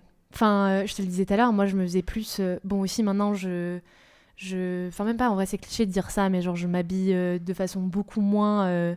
Pour esquiver Non, juste parce que j'ai trouvé mon style en vrai. Et je pense qu'avant, j'étais un peu matrixée par le regard masculin. Ouais. Et j'étais un peu en mode, ah, c'est hyper important pour moi d'être sexy. Donc tu te Et sexualisais maintenant, ouais, mais je pense, en fait, de façon beaucoup plus quotidienne maintenant, ça m'arrive dans certains contextes. Genre, il y a des soirées où j'ai envie d'être genre fraîche et tout. Ouais, mais parce que t'en as envie. Mais bah avant, je pense que c'est parce que, en fait, maintenant c'est parce que j'en avais envie. Enfin, c'est parce que j'en ai envie. Avant, je pense que c'était parce que je me disais, je veux exister dans ce regard-là. Genre, je veux que les mecs se disent que je suis fraîche. Alors que maintenant, c'est juste parce que j'ai envie de me trouver fraîche autrement, tu vois. Il y a un commentaire qui dit de Mélissa, d'ailleurs, merci pour ça. En apprentissage serveuse à 16 ans, je me faisais draguer à longueur de journée. Mais c'est ça. Moi je me faisais klaxonner à 14 piges et bah maintenant voilà. ça ne m'arrive, mais genre plus, ou alors hyper occasionnellement. T'as Et quel quand âge, ça Anna m'arrive, je suis choquée. Si tu veux donner ton âge. J'ai 23 ans. Oh Attends, genre à 23 ans, t'es déjà trop vieille pour les mecs qui fantasment sur les gamines? Bah, en tout cas, mais en fait, c'est parce que je pense que, et on en parlait tout à l'heure, moi je pense que ce qui les fait triper, ces mecs-là, c'est pas tant. Enfin, je sais pas comment expliquer. C'est bizarre quand même. En fait, je pense que c'est pas un truc de physique, de genre, ah, elle a l'air jeune et tout, du coup elle m'intéresse pour ça. Je pense que c'est plus ce truc de. Elle a l'air jeune psychologiquement. Enfin, tu sais, il y a plein de mecs qui disent, moi, ce qui me repousse, c'est genre, bah, typiquement, enfin, il y a plein d'acteurs français dont je me souviens même plus des blazes, mais j'ai pas envie de dire de Leonardo bêtises. DiCaprio, ah non, américain. Non, mais tu vois, qui ont ce discours de genre, ah, mais les femmes après un certain âge, elles sont chiantes et tout. C'est juste parce qu'elles connaissent les hommes et que du coup elles se défendent plus et qu'elles se laissent moins marcher dessus et qu'elles sont éduquées à certains sujets. Moi, c'est Seb Dadi qui m'avait dit en interview, alors c'est pas une très bonne ref, mais qui m'avait dit je préfère les jeunes femmes parce qu'elles sont plus manipulables. Mais voilà, mais dinguerie de dire ça. Dinguerie, genre, bien sûr. On est chez les fous. Et du coup, je pense que c'est ça qui les attire, c'est ce truc de se dire, elle fait adulte physiquement, mais psychologiquement, je sais que j'aurai une influence sur elle et elle est plus malléable parce qu'elle a moins une expérience de la vie. Je pense qu'il y a aussi le physique qui joue. Je suis désolé, mais je pense qu'ils aiment quand même ce physique ultra jeune. Il y a quelque chose de détraqué, il y a quelque chose de bizarre dans cette façon d'apprendre les très jeunes. Et moi, je me souviens à l'époque du collège, mes copines, quand on allait en ville, tu vois, on marchait du collège pour aller en ville, mais le nombre de fois où elles se faisaient siffler, le nombre de fois où elles se faisaient même poursuivre, c'était fréquent. Et moi, j'étais choquée. Je me disais, mais attends, je vis pas ça, moi, en tant que mec. Et je me demande même s'il n'y a pas aussi un peu un truc de... Enfin, ces mecs-là qui te sifflent dans la rue et tout, ils savent que ça te fait pas plaisir. Parce que généralement, j'imagine qu'en plus, c'est des récidivistes. Enfin, c'est pas la première fois qu'ils le font. C'est du harcèlement de rue. Et, bien sûr. Et du coup, je me demande si il n'y a pas ce truc de... je sais qu'une gamine, ça va la mettre encore plus mal à l'aise. Et du coup, moi, ça va me rebooster encore plus, tu vois. Ouais, donc une histoire un truc de pouvoir, puissance, de pouvoir, d'ascendance. Ouais, en mode, je sais que la gamine, elle va pas savoir regarder et qu'elle se sent plus faible, alors qu'une femme forte de 30 ans, qui sait ce qu'elle veut dans la vie et qui s'assume, elle aura plus de répondants potentiellement. Elle va m'envoyer bouler. Et en fait, je vais pas voir la peur sur son visage, du coup, ça me plaît pas, tu vois. Mais en gros, c'est des gros blaireaux. Ah bah oui, ça. Voilà, qui sont un petit peu comme ça. Désolé, mais je viens de finir ça. C'est dit le film. Je viens de finir la série Bienvenue à Derry, où en fait le clown. J'ai pas vu. Bienvenue à Derry, tu sais, le clown ça. Ouais. Tu connais le clown tueur? Oui, il y a une série. Et ben en fait, ouais, ils ont fait une série. Et en fait, le clown, il vit uniquement grâce à la peur des enfants. C'est la peur qui le nourrit. C'est pas la chair des enfants. Ils les consomment pas, ils consomment leur peur. Et en gros, pour le vaincre, il faut ne plus avoir peur. Je trouve que c'est une métaphore intéressante. Ouais. Voilà. Bah oui, totalement. Mais je pense que il y a grave ce truc où, à mon avis, les hommes qui sont violents de façon sexuelle ou sexiste le font pas. Ça vient pas toujours d'un lieu de plaisir. Enfin, je sais pas ce qui se passe dans leur tête. J'ai un peu du mal à me transposer. Mais je pense que c'est vraiment ce truc-là de...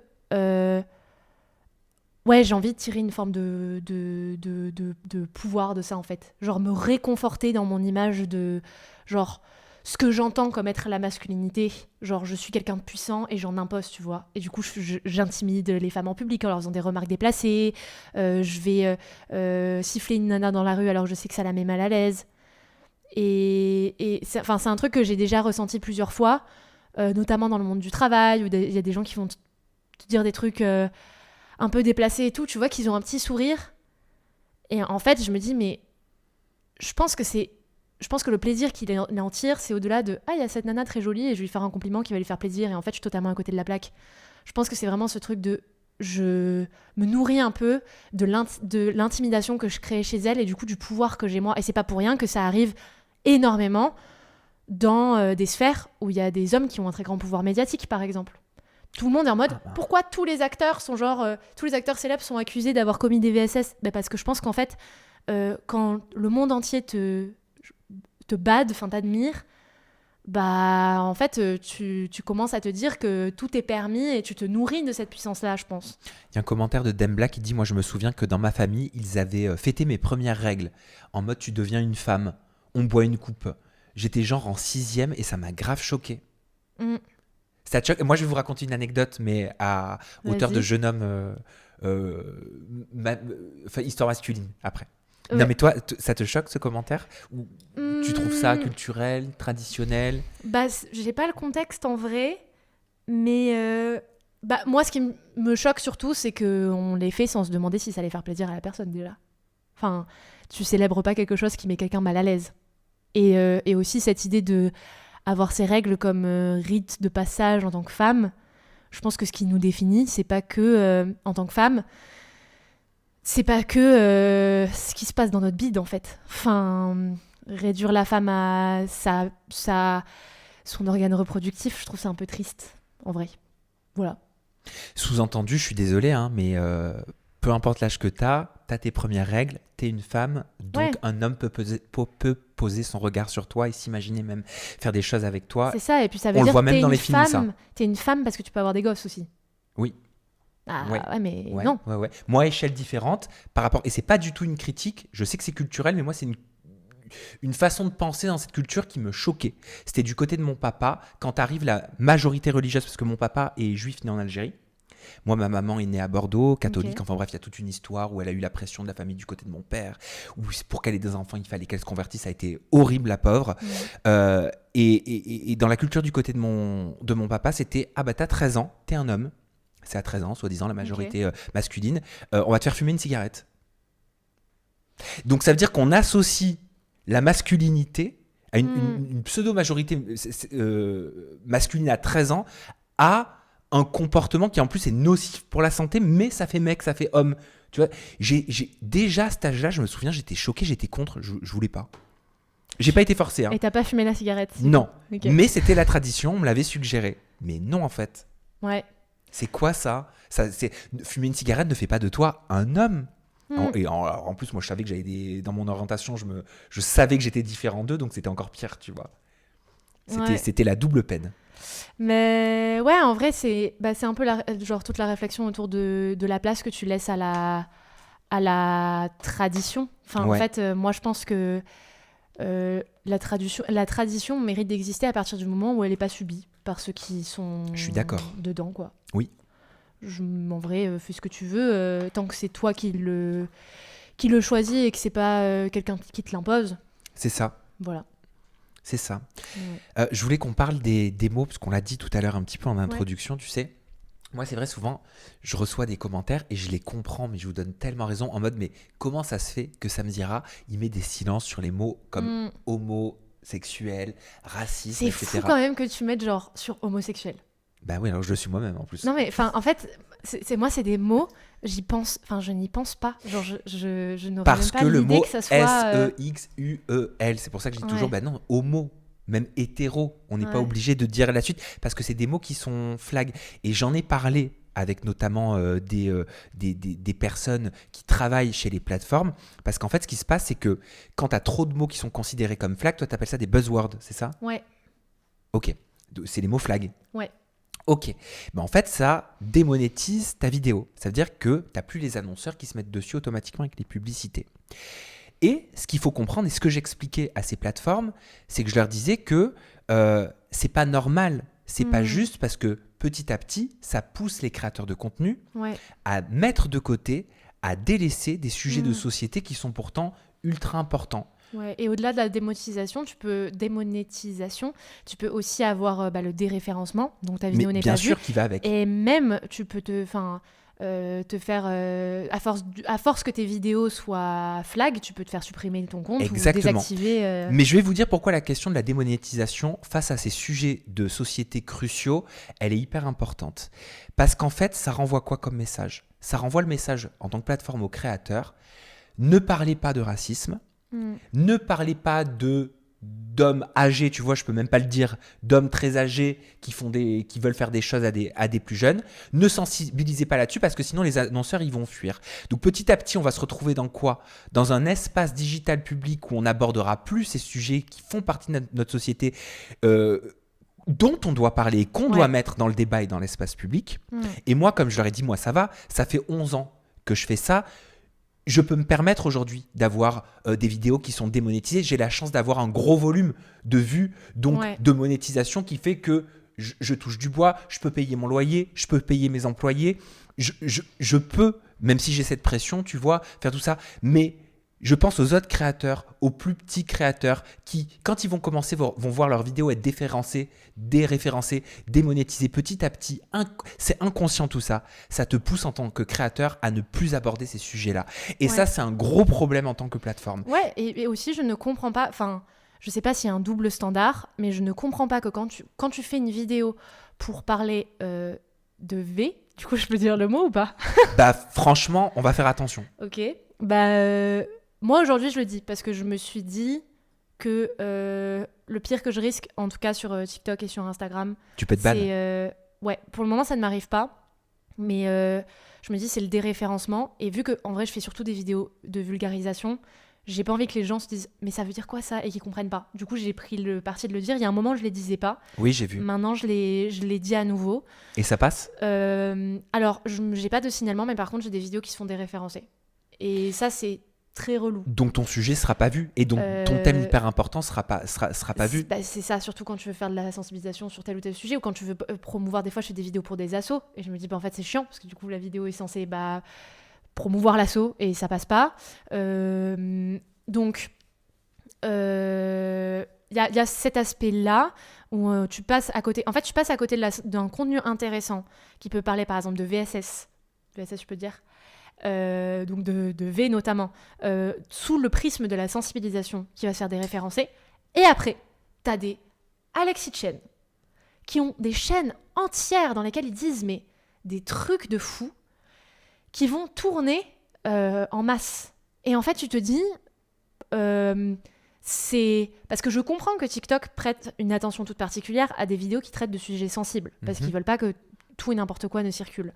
Mais en fait, comment est-ce que tu peux laisser passer des aussi gros poissons que ces vidéos-là quand tu vas déréférencer des vidéos, je te disais tout à l'heure Sam, des vidéos historiques, parce qu'il y a une photo du H, je sais que les gens disent le H maintenant. Le mec allemand à l'époque, Seconde Guerre mondiale avec la moustache. Voilà, alors tu vas faire une vidéo historique. C'est dingue quand même d'en arriver là. Tu fais une vidéo sur la Seconde Guerre mondiale et tu ne peux pas dire le nom d'un dictateur.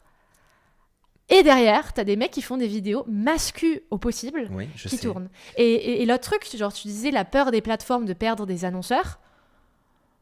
Enfin, moi, personnellement, je vis de ma création de contenu. Enfin, c'est mon travail depuis 1 mois et demi. Oh, c'est récent. Ouais.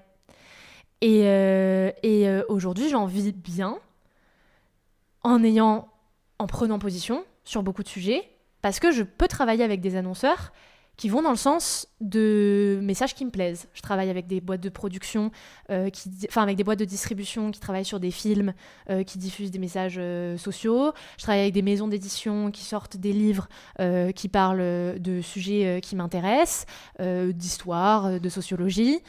Et en fait, j'arrive à gagner mon pain en travaillant avec des annonceurs qui me correspondent. Et donc, s'il y a des annonceurs qui ne veulent pas être associés à des plateformes sur lesquelles on dénonce des faits de VSS. Mais tu les choisis pas toujours, les peut-être qu'il faut les annonceurs. dégager, les annonceurs. Mais non, mais tu les choisis pas toujours. C'est les annonces qui sont mises automatiquement sur tes vidéos. Il y a un commentaire hyper intéressant, regarde, de Lou Babs qui dit oui, et en plus, moi je comprends l'aspect économique, etc. Mais je trouve ça trop bizarre, voire même hypocrite et même illogique d'utiliser des termes comme V, etc. au lieu d'utiliser le bon mot. D'autant plus à l'ère où on prend la libération de la parole, de ne plus pouvoir utiliser les bons mots. C'est vraiment une drôle d'époque, franchement. Et je suis d'accord. Et moi, à chaque fois que j'ai des messages comme ça, mais je dis, mais vous avez raison. J'ai presque envie de dire, mais écrivez aux plateformes pour leur dire que c'est pas normal de nous censurer en tant que créateurs. Je vais vous donner un exemple concret. Typiquement, sur le dernier Aja, on a un sujet où on montre une story de Sarah Frézou qui explique qu'elle s'est forcée pendant sa relation avec Ahmed à s'alcooliser avant d'aller se coucher avec lui parce que, oui, c'était une vidéo qui date, hein, mais qu'on a ressortie parce que je t'explique après, c'était dans un contexte où l'obligation conjugale, tu sais, elle est dépénalisée. Voilà, Ouais. en France. Et elle expliquait qu'elle s'alcoolisait parce qu'elle n'avait pas envie de faire ses affaires avec lui et que ça l'aidait à pouvoir faire des choses alors qu'elle n'en avait pas envie. Je trouve primordial de parler d'un sujet comme celui-ci et je trouve primordial de le lier à l'actualité pour informer les agiatrices et les agiateurs sur cette obligation conjugale ou enfin c'est dépénalisé, c'est-à-dire que on ne peut plus reprocher à une femme en cas de divorce, de ne pas avoir d'activité sexuelle avec son mari. Normal. Normal. Ouais. Et on a envie de dire bravo, mais on ne devrait pas dire Ouais. bravo. Pour moi, c'est un sujet d'intérêt public qui a tout intérêt à être mis sur ma chaîne YouTube et dans l'espace public. Tu vois ? Et bah, typiquement, en faisant un sujet comme celui-ci, je prends le risque pour un sujet de 10 minutes qu'une vidéo de 2 heures soit entièrement démonétisée.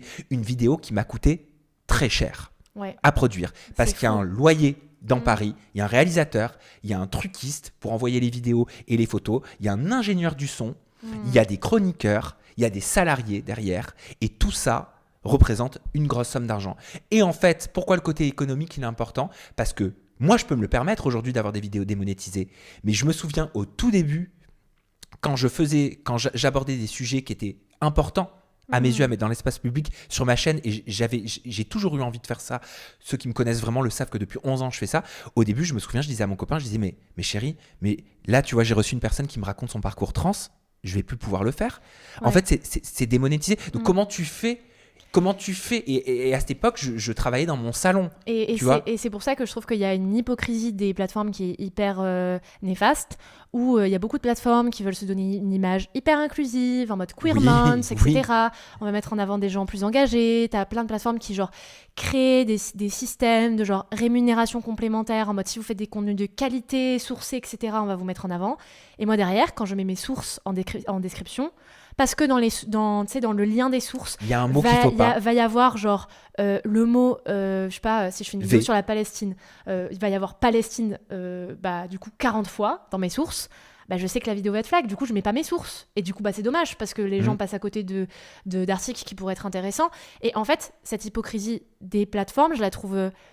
en fait, elle est normale. On peut pas attendre autre chose d'eux parce que ça irait pas dans le sens de leur modèle économique. Et tu vois, c'est un truc que j'ai ressenti par exemple quand j'ai été nommée au TikTok Awards, catégorie éducation là, cette année. D'ailleurs, félicitations pour la nomination. Bah, merci, moi j'ai pas gagné. C'est pas grave, t'as quand même Voilà. fait ton discours sur les réseaux. Oui, je l'ai mis sur J'ai vu. sur Insta et sur TikTok. Mais en fait, TikTok, quand on a été nommé, donc nous a fait signer un contrat, etc.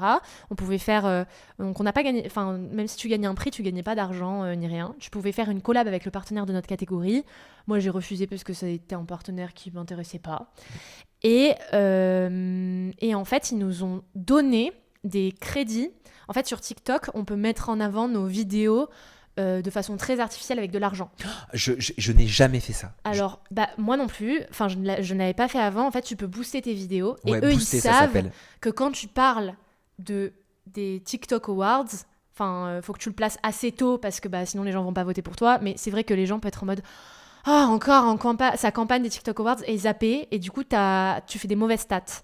Et vu que eux, ça les arrange pas que tu fasses des mauvaises stats parce que c'est leur événement dans lequel ils mettent de l'argent, ils te donnent de l'argent gratuit pour booster tes vidéos. Je crois que c'était 500 €. J'espère sais que que j'ai le c'est droit de dire ça. Tu sais que c'est un cercle vicieux, ça. Parce que si tu commences à booster, je parle de façon générale, une ou deux vidéos, la plateforme va te pousser à repayer pour pouvoir booster tes contenus. Résultat, tes contenus qui ne seront pas boostés seront moins mis en avant. Bah oui, parce qu'encore une fois, modèle économique, j'imagine que c'est plus Exactement. avantageux pour eux.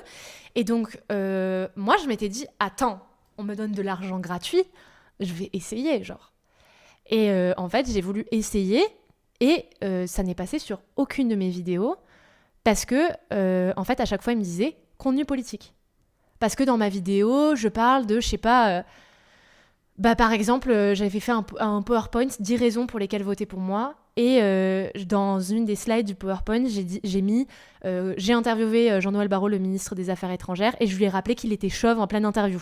Genre, fun fact, tu vois, genre. Ouais. Et du coup, je dis ça, Jean-Noël Barrot, flagged, ça m'a bloqué le boost en me disant, vous ne pouvez pas booster du contenu qui fait la promotion d'un politicien. Et j'étais en mode, C'est pour ça que mes contenus politiques, ils galèrent sur TikTok. Et j'étais en mode, je ne fais pas sa promotion. Genre, littéralement, je dis qu'il est chauve. C'est tout. Et le problème, c'est que je pense que tout mon compte est flag politique maintenant, parce que j'ai voulu essayer sur une vidéo, une des vidéos les moins politiques que j'ai fait, où je parle de comment faire un massage cardiaque, et ça m'a refusé le boost en me disant vidéo politique. Et tu veux que je te dise, Anna, je trouve que de façon générale, les réseaux sociaux, les algorithmes, on en parlait tout à l'heure, ils encouragent en fait la bêtise. Ils encouragent de plus en plus à créer des contenus qui sont vides, qui n'ont pas de sens, qui n'ont pas de profondeur, qui n'ont pas de réflexion. C'est à se demander en fait si ces plateformes, elles veulent pas avoir uniquement des IA mais parce que c'est qui ça parlent qui à fait... la place des êtres Et humains. parce que c'est ça qui fait acheter aussi. TikTok est trop content d'avoir plein d'annonceurs et TikTok est trop content d'avoir plein de créateurs de contenu qui vont faire du contenu hyper vide dans lequel ils présentent des produits. Enfin, en fait, c'est ça, c'est transformer les réseaux sociaux, non pas en des espaces de création et d'expression, mais en des espaces commerciaux et publicitaires. Okay. Et au TikTok Awards, par exemple, il y avait, on nous l'avait pas dit, les Ad Awards. Et au milieu de la cérémonie, on nous a dit « Ah ben non, on va remettre des prix aux meilleurs publicitaires, enfin aux meilleurs annonceurs. » Et on a dû regarder des pubs TikTok dans une scène comme ça, c'était au Théâtre du Lido. On était assis sur nos petites chaises et on regardait des TikTok publicitaires. Et après, ils appelaient genre... la compagnie aérienne Transavia a reçu ce prix, et t'as genre les cadres de la compagnie aérienne qui venaient récupérer leur prix. En fait, on n'est pas là pour ça originellement. Bien sûr qu'on se fait de l'argent avec ça, et bien sûr que quand ils consacrent 35, 40, 50 heures par semaine, tu dois payer un loyer. Mais originellement, je pense que t'as commencé ta création de contenu avec une idée de concept, avec quelque chose qui te plaisait. Bien, tu parles à moi ? Oui, bien sûr, mais de plus en plus, je vois des personnes qui se lancent sur les réseaux sociaux avec pour ambition un modèle économique et pas la passion. Moi, en ce moment, dans mon feed TikTok, je n'ai que des gens qui disent, des gens qui ont genre 8K, genre comment comprendre l'algorithme TikTok ? Alors il faut faire ça, il faut poster ça. Et je suis en mode, mais c'est fou en vrai, parce que c'est devenu c'est devenu une profession, et donc il y a des gens qui se lancent en espérant déjà être rentables et en faire leur métier. Parce que, en fait, ça a été vidé de son sens. De son sens. Moi, j'en parlais, c'était il y a 2 ou 3 semaines qu'on en parlait. Quand j'ai commencé, il y a 11 ans, c'était pas pour l'argent, c'était pas pour devenir riche, c'était pas pour devenir le plus gros créateur dans mon domaine, etc. C'est parce que j'avais envie de faire de la création de contenu, j'avais envie de me prouver des choses aussi. Il y avait un côté très personnel, peut-être aussi même un peu égoïste, tu vois, quand... Ça te fait réfléchir. Non, mais ça me fait rire parce que j'en avais parlé une fois avec un autre créateur de contenu où on se disait tous les gens qui font de la création de contenu ils sont égoïstes. Ils ont un petit problème d'ego. Ouais. Et enfin, moi probablement la première, mais genre des fois je prends mon compte Insta et je me dis il y a ma gueule partout. Mais c'est pas normal en vrai. Non, mais oui, mais personne. Et déjà le move de te dire j'ai quelque chose d'intéressant à dire que les gens vont apprécier. C'est un délire en fait. Mais aujourd'hui tout le monde tend à ça. Bah ouais, mais en fait je trouve, enfin ouais, c'est pour ça que moi je crois en ce truc de on le fait peut-être pour soigner quelque chose, le petit enfant en nous qui n'a pas été assez écouté, j'en sais rien. Non mais ça pas, c'est certain. Ouais. C'est certain. Tu veux soigner un truc toi ? Je sais que déjà j'ai commencé la création de contenu à un moment de très grande frustration. Pareil. Déjà parce que Bon, ça a beaucoup évolué depuis. À l'époque, j'avais un entourage qui peut-être était moins intéressé par les sujets qui m'intéressaient moi. Et du coup, j'avais pas la place pour débattre. Pour t'exprimer comme tu le fais aujourd'hui. Tout ça, de ouf. Et ensuite, parce que je l'avais fait, j'ai commencé il y a 1 an et demi au moment des élections européennes qui après sont devenues les élections législatives. Et je trouve que les moments électoraux, si t'es impliqué ou intéressé, ça te peut devenir très très anxiogène. Parce que toutes les interactions sociales tendent à un moment ou un autre à parler de ça, parce que tu vois que des conneries sur Internet et d'autres trucs très importants qui ne sont pas du tout relayés. Et du coup, ça a créé un truc de frustration où je me suis dit, en fait, au lieu de passer 20 minutes en tunnel dans ma tête à gamberger sur un truc qui m'a saoulée, je vais prendre ma vidéo et je vais expliquer pourquoi, si on a un peu d'esprit critique, on peut se rendre compte que ça n'a pas de sens. Okay. Et du coup, j'ai commencé comme ça. Parce que je pense que j'avais besoin de me déstresser. Mais tout ça quoi. explique ton pseudo, ça explique ton nom sur les réseaux. Grande bavardeuse, en fait, tu bavardais pas assez, t'avais pas assez d'espace, si je te suis, pour bavarder autant avant. Je parle beaucoup, en vrai, tout le temps. Hein. Je sais pas si t'as remarqué, Mais maintenant, mais avant. Ouais, peut-être aussi un truc de... Je sais pas, de légitimité. Enfin, je sais pas, je trouve que... En vrai, j'ai quand même la chance de venir d'un milieu où je suis... Comment dire ? À la fois, je sais que je suis une meuf. T'es privilégiée, c'est ça ? Oui, bien sûr. Enfin, en mode j'ai fait Sciences Po. Et c'est pour ça aussi que peut-être je me sens légitime de faire ça. J'ai fait une grande école. Je suis une petite meuf blanche avec des lunettes qui met un petit polo et qui utilise des mots parfois compliqués. Donc, je sais qu'on va moins remettre en question ma parole que quelqu'un qui s'exprime d'une façon différente. Donc, c'est évident. Parce que perception. Ah bah oui. Et la société fonctionne avec la perception. Bah oui. D'ailleurs, la vérité n'existe plus.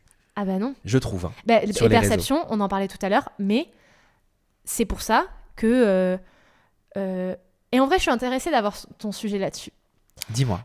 On parlait tout à l'heure de Macron et de son For Sure. Ah, For Sure. Il Voilà. a donné une interview à Brut. Voilà, il a donné une interview à Brut et ce truc de... en fait, tout le monde déteste Macron, mais plus personne ne sait dire concrètement pourquoi.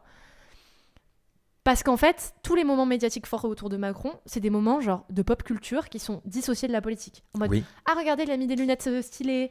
Ah, regardez, genre il a réagi à dans la France de Macron, hi hi hi, ha ha ha. Oui, moi j'ai vu plein de commentaires. J'ai regardé les commentaires sous ce post-là, sous le For Sure. Et je vois plein de commentaires qui disent ah, mais en fait, il est sympa.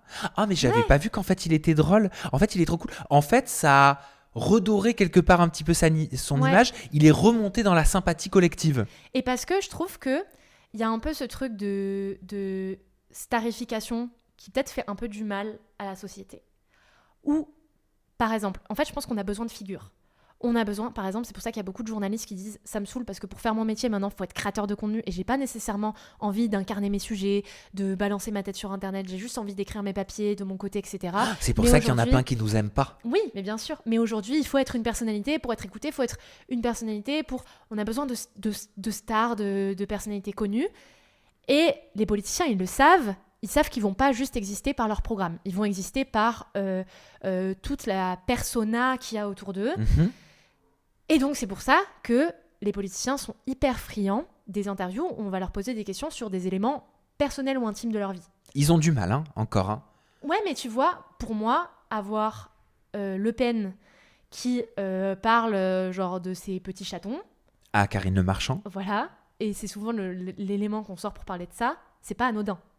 Parce que du coup, ça crée ce truc de « Ah, mais Marine, elle est comme moi, elle a des petits chats. » Et genre... En fait, ça a l'air d'être quelqu'un de bien parce que regardez comment elle parle de son neveu ou je sais pas, enfin je dis n'importe quoi, mais tu vois, regardez comment elle parle de ses Mais que proches. ce soit Marine Le Pen ou une autre ou un autre et quel que soit le parti politique, en fait, c'est juste qu'ils n'ont pas l'habitude de parler de leur vie. La politique d'un homme politique ou d'une personnalité politique n'est pas l'essence de cette personne à 100%. Tu vois ce que je veux dire ? Il existe politiquement parce qu'il ne parle aussi que politique, mais peut-être que Jean-Luc Mélenchon dirait demain dans une interview que lui, il est fan des hamsters, il adore les hamsters, tu vois. Et est-ce que ça le rendrait plus sympathique pour autant? Tu vois ce que je veux dire? Il a le droit d'aimer les hamsters et elle a le droit d'aimer les chats et d'avoir une politique qui plaît pas à d'autres ou des idées à combattre. Mais ce que je veux dire, c'est est-ce que maintenant, et c'est un biais dont je me rends compte maintenant que je fais aussi, ça m'est arrivé de faire mes propres interviews, etc. En fait, comme on en parlait tout à l'heure, on se pose la question de ce qui marche et de ce qui ne marche pas. Et je sais que si je vais poser la question, je dis n'importe quoi, à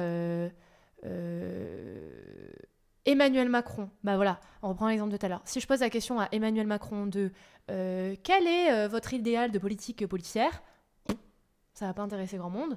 Par contre, si je dis à Macron, vous pouvez réagir à votre truc sur la France de Macron, ça va bien marcher. Et donc ça montre surtout que les gens se désintéressent de la politique. Ouais, et ce qui les intéresse, c'est pas le fond, c'est la forme. Est-ce que c'est pas un cercle vicieux où nous, en parlant, en leur donnant la parole pour parler, pas forcément uniquement, mais principalement de leur vie non politique, on vient pas en fait alimenter ce cycle où du coup les gens se désintéressent des sujets vraiment liés au programme. Et ben moi je considère que l'intime c'est de la politique. Bah tu vois, moi j'étais pas du tout, et je crois que j'avais vu une vidéo où tu parlais de ça. Et oui. Et moi j'étais pas du tout d'accord avec ça avant. Et là j'ai lu un livre qui s'appelle La pensée perverse, où c'est en gros, peut-être que je vais très mal l'expliquer, j'espère que l'auteur ne regardera jamais cette vidéo, mais en gros dedans il parle de, en gros tout son sujet c'est est-ce que Macron est un pervers narcissique? Et en fait il fait un peu une comparaison de genre est-ce que on pourrait dire que Macron est un pervers narcissique parce que comme un pervers narcissique va te dire qu'il a jamais dit ça, que c'est un mensonge, dire un truc et le lendemain un autre, que c'est de ta faute, si ta vie elle est comme ça, etc. Est-ce que lui ne fait pas la même chose avec les citoyens français? Et du coup il analyse son rapport aux femmes, son rapport aux autres, etc. La politique dans ce cas est perverse narcissique. Oui.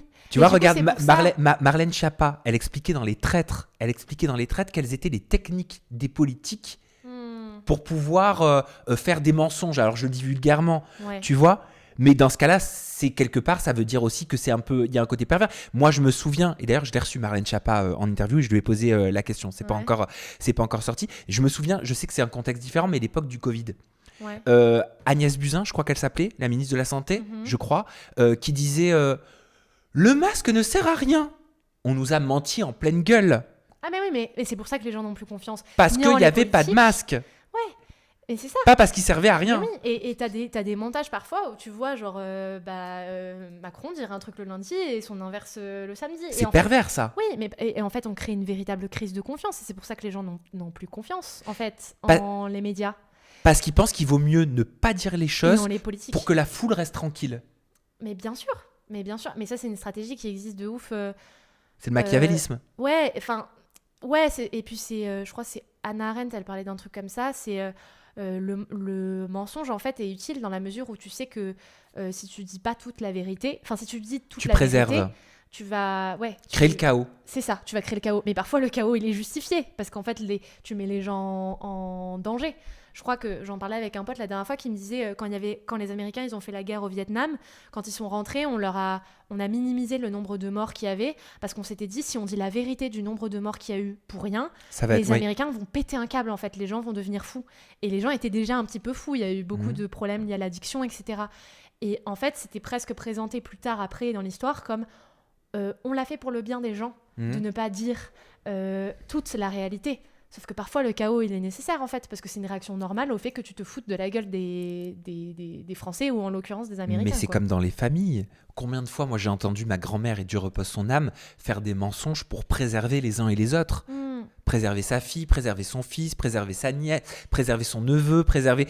Dans beaucoup de familles, le mensonge, c'est une institution parce qu'il est considéré comme protecteur. Ouais, mais le problème c'est qu'après tu n'as plus confiance. Exactement. Une fois que le mensonge est décelé, t'as plus confiance et je pense que c'est de ça dont on souffre aujourd'hui, c'est d'avoir vu genre plein de personnalités politiques qui prétendent avoir à cœur le bien de la communauté et qui après se font condamner pour des faits graves et je pense que c'est pour ça et pour revenir à ce sujet-là de est-ce qu'on doit parler de l'intimité des politiciens, je trouve que par exemple Au début, j'aurais dit que je suis pas d'accord avec toi, parce que j'aurais Ok. été en mode, ouais, faut parler des programmes, parce que c'est pour ça qu'on vote et c'est ça qui va influencer nos Ouais. vies. Alors C'est que pas moi, je genre, veux savoir pour qui je voilà, vote. c'est pas les chatons de Marine Le Pen. Mais par contre, je trouve qu'il y a des sujets d'intimité qui sont importants. Par exemple, je pense que la façon dont un homme politique traite les femmes autour de lui, ça peut être un indicateur de la façon dont il va les considérer dans sa politique, ou de la façon dont il porte vraiment dans son cœur les enjeux féministes qu'il va prétendre défendre. Parce que dans ce cas-là, si on dit que l'intimité d'un politicien ne doit pas nous concerner, Exactement. on va pas demander la démission de telle ou telle figure Mais politique parce complètement. qu'il Et a commis des actes Pour moi, l'intime, répréhensibles, il est quoi. politique dans ce sens-là. Typiquement, si j'ai un politique en face de moi et que je ne sais pas je sais pas, il a mis de côté son frère parce que son frère lui a appris son orientation. Voilà, il n'était pas hétéro. Je trouve que c'est important pour sa politique de demain. J'ai besoin de le savoir. C'est une autre question, rien à voir. J'avais reçu Marine Tondelier en interview et à un moment donné, Oui, j'ai vu des extraits. à un moment donné, je tourner, lui demande si elle est croyante.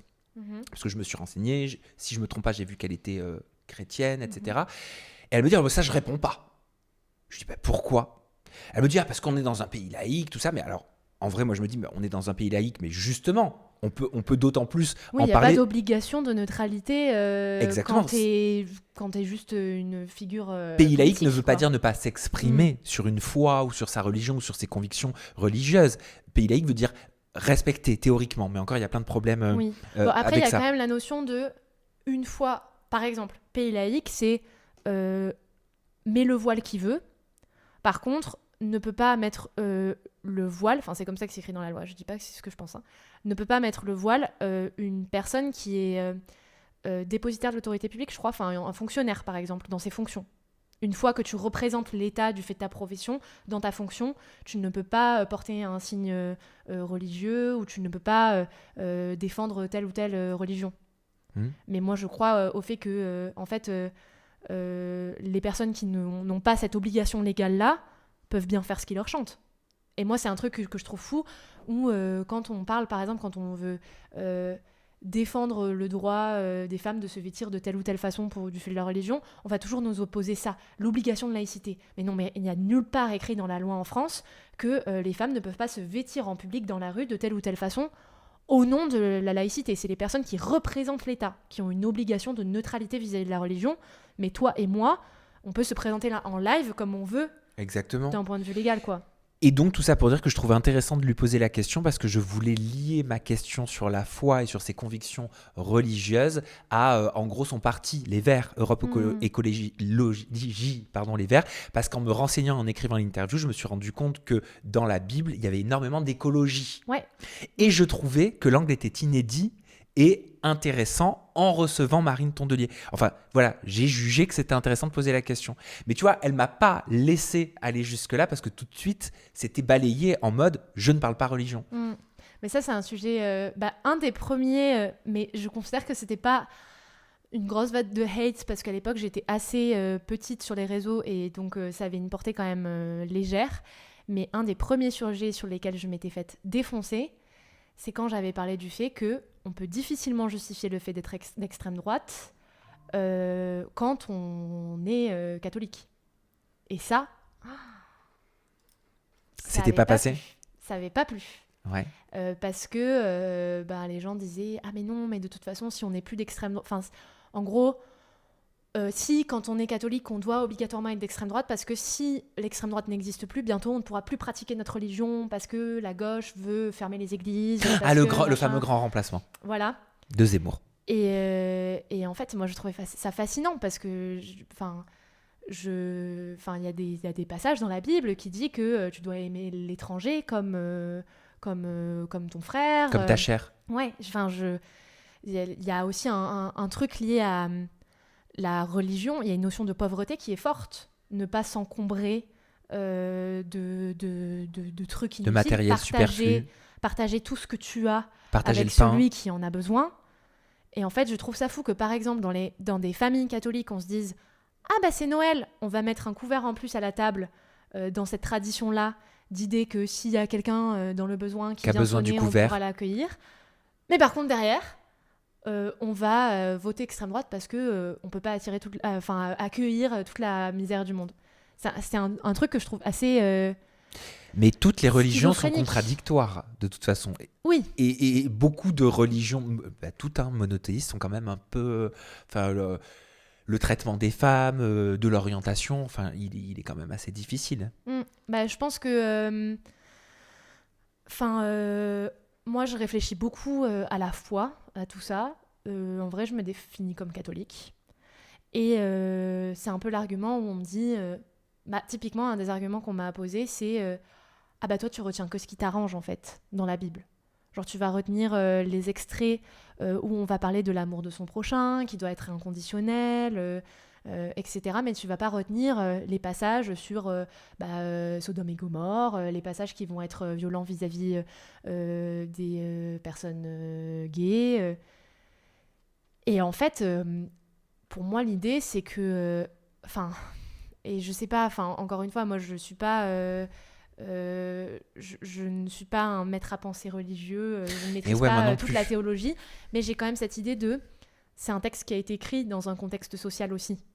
C'est un texte qui a été écrit à un moment où... oui, mais ils disent qu'il ne faut pas faire évoluer les textes de loi. La société était patriarcale encore probablement plus qu'elle l'est aujourd'hui. Oui, mais les religions ne veulent pas, ils disent que ce sont des textes sacrés qui ne doivent pas évoluer. Moi, je me souviens quand j'étais...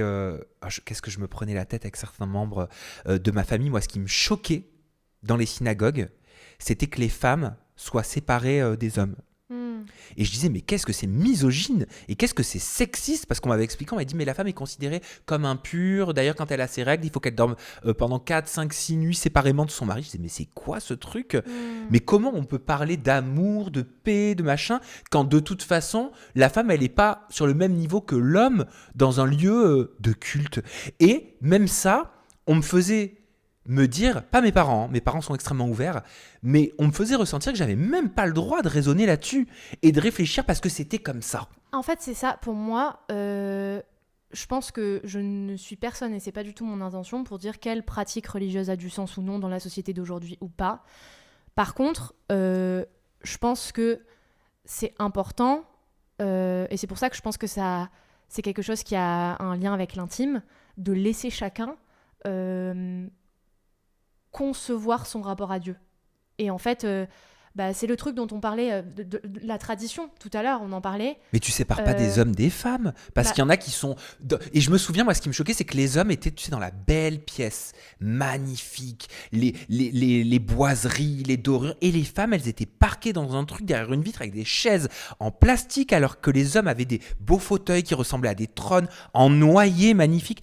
Je me disais déjà de mon jeune âge, je me disais mais c'est quoi ce traitement ?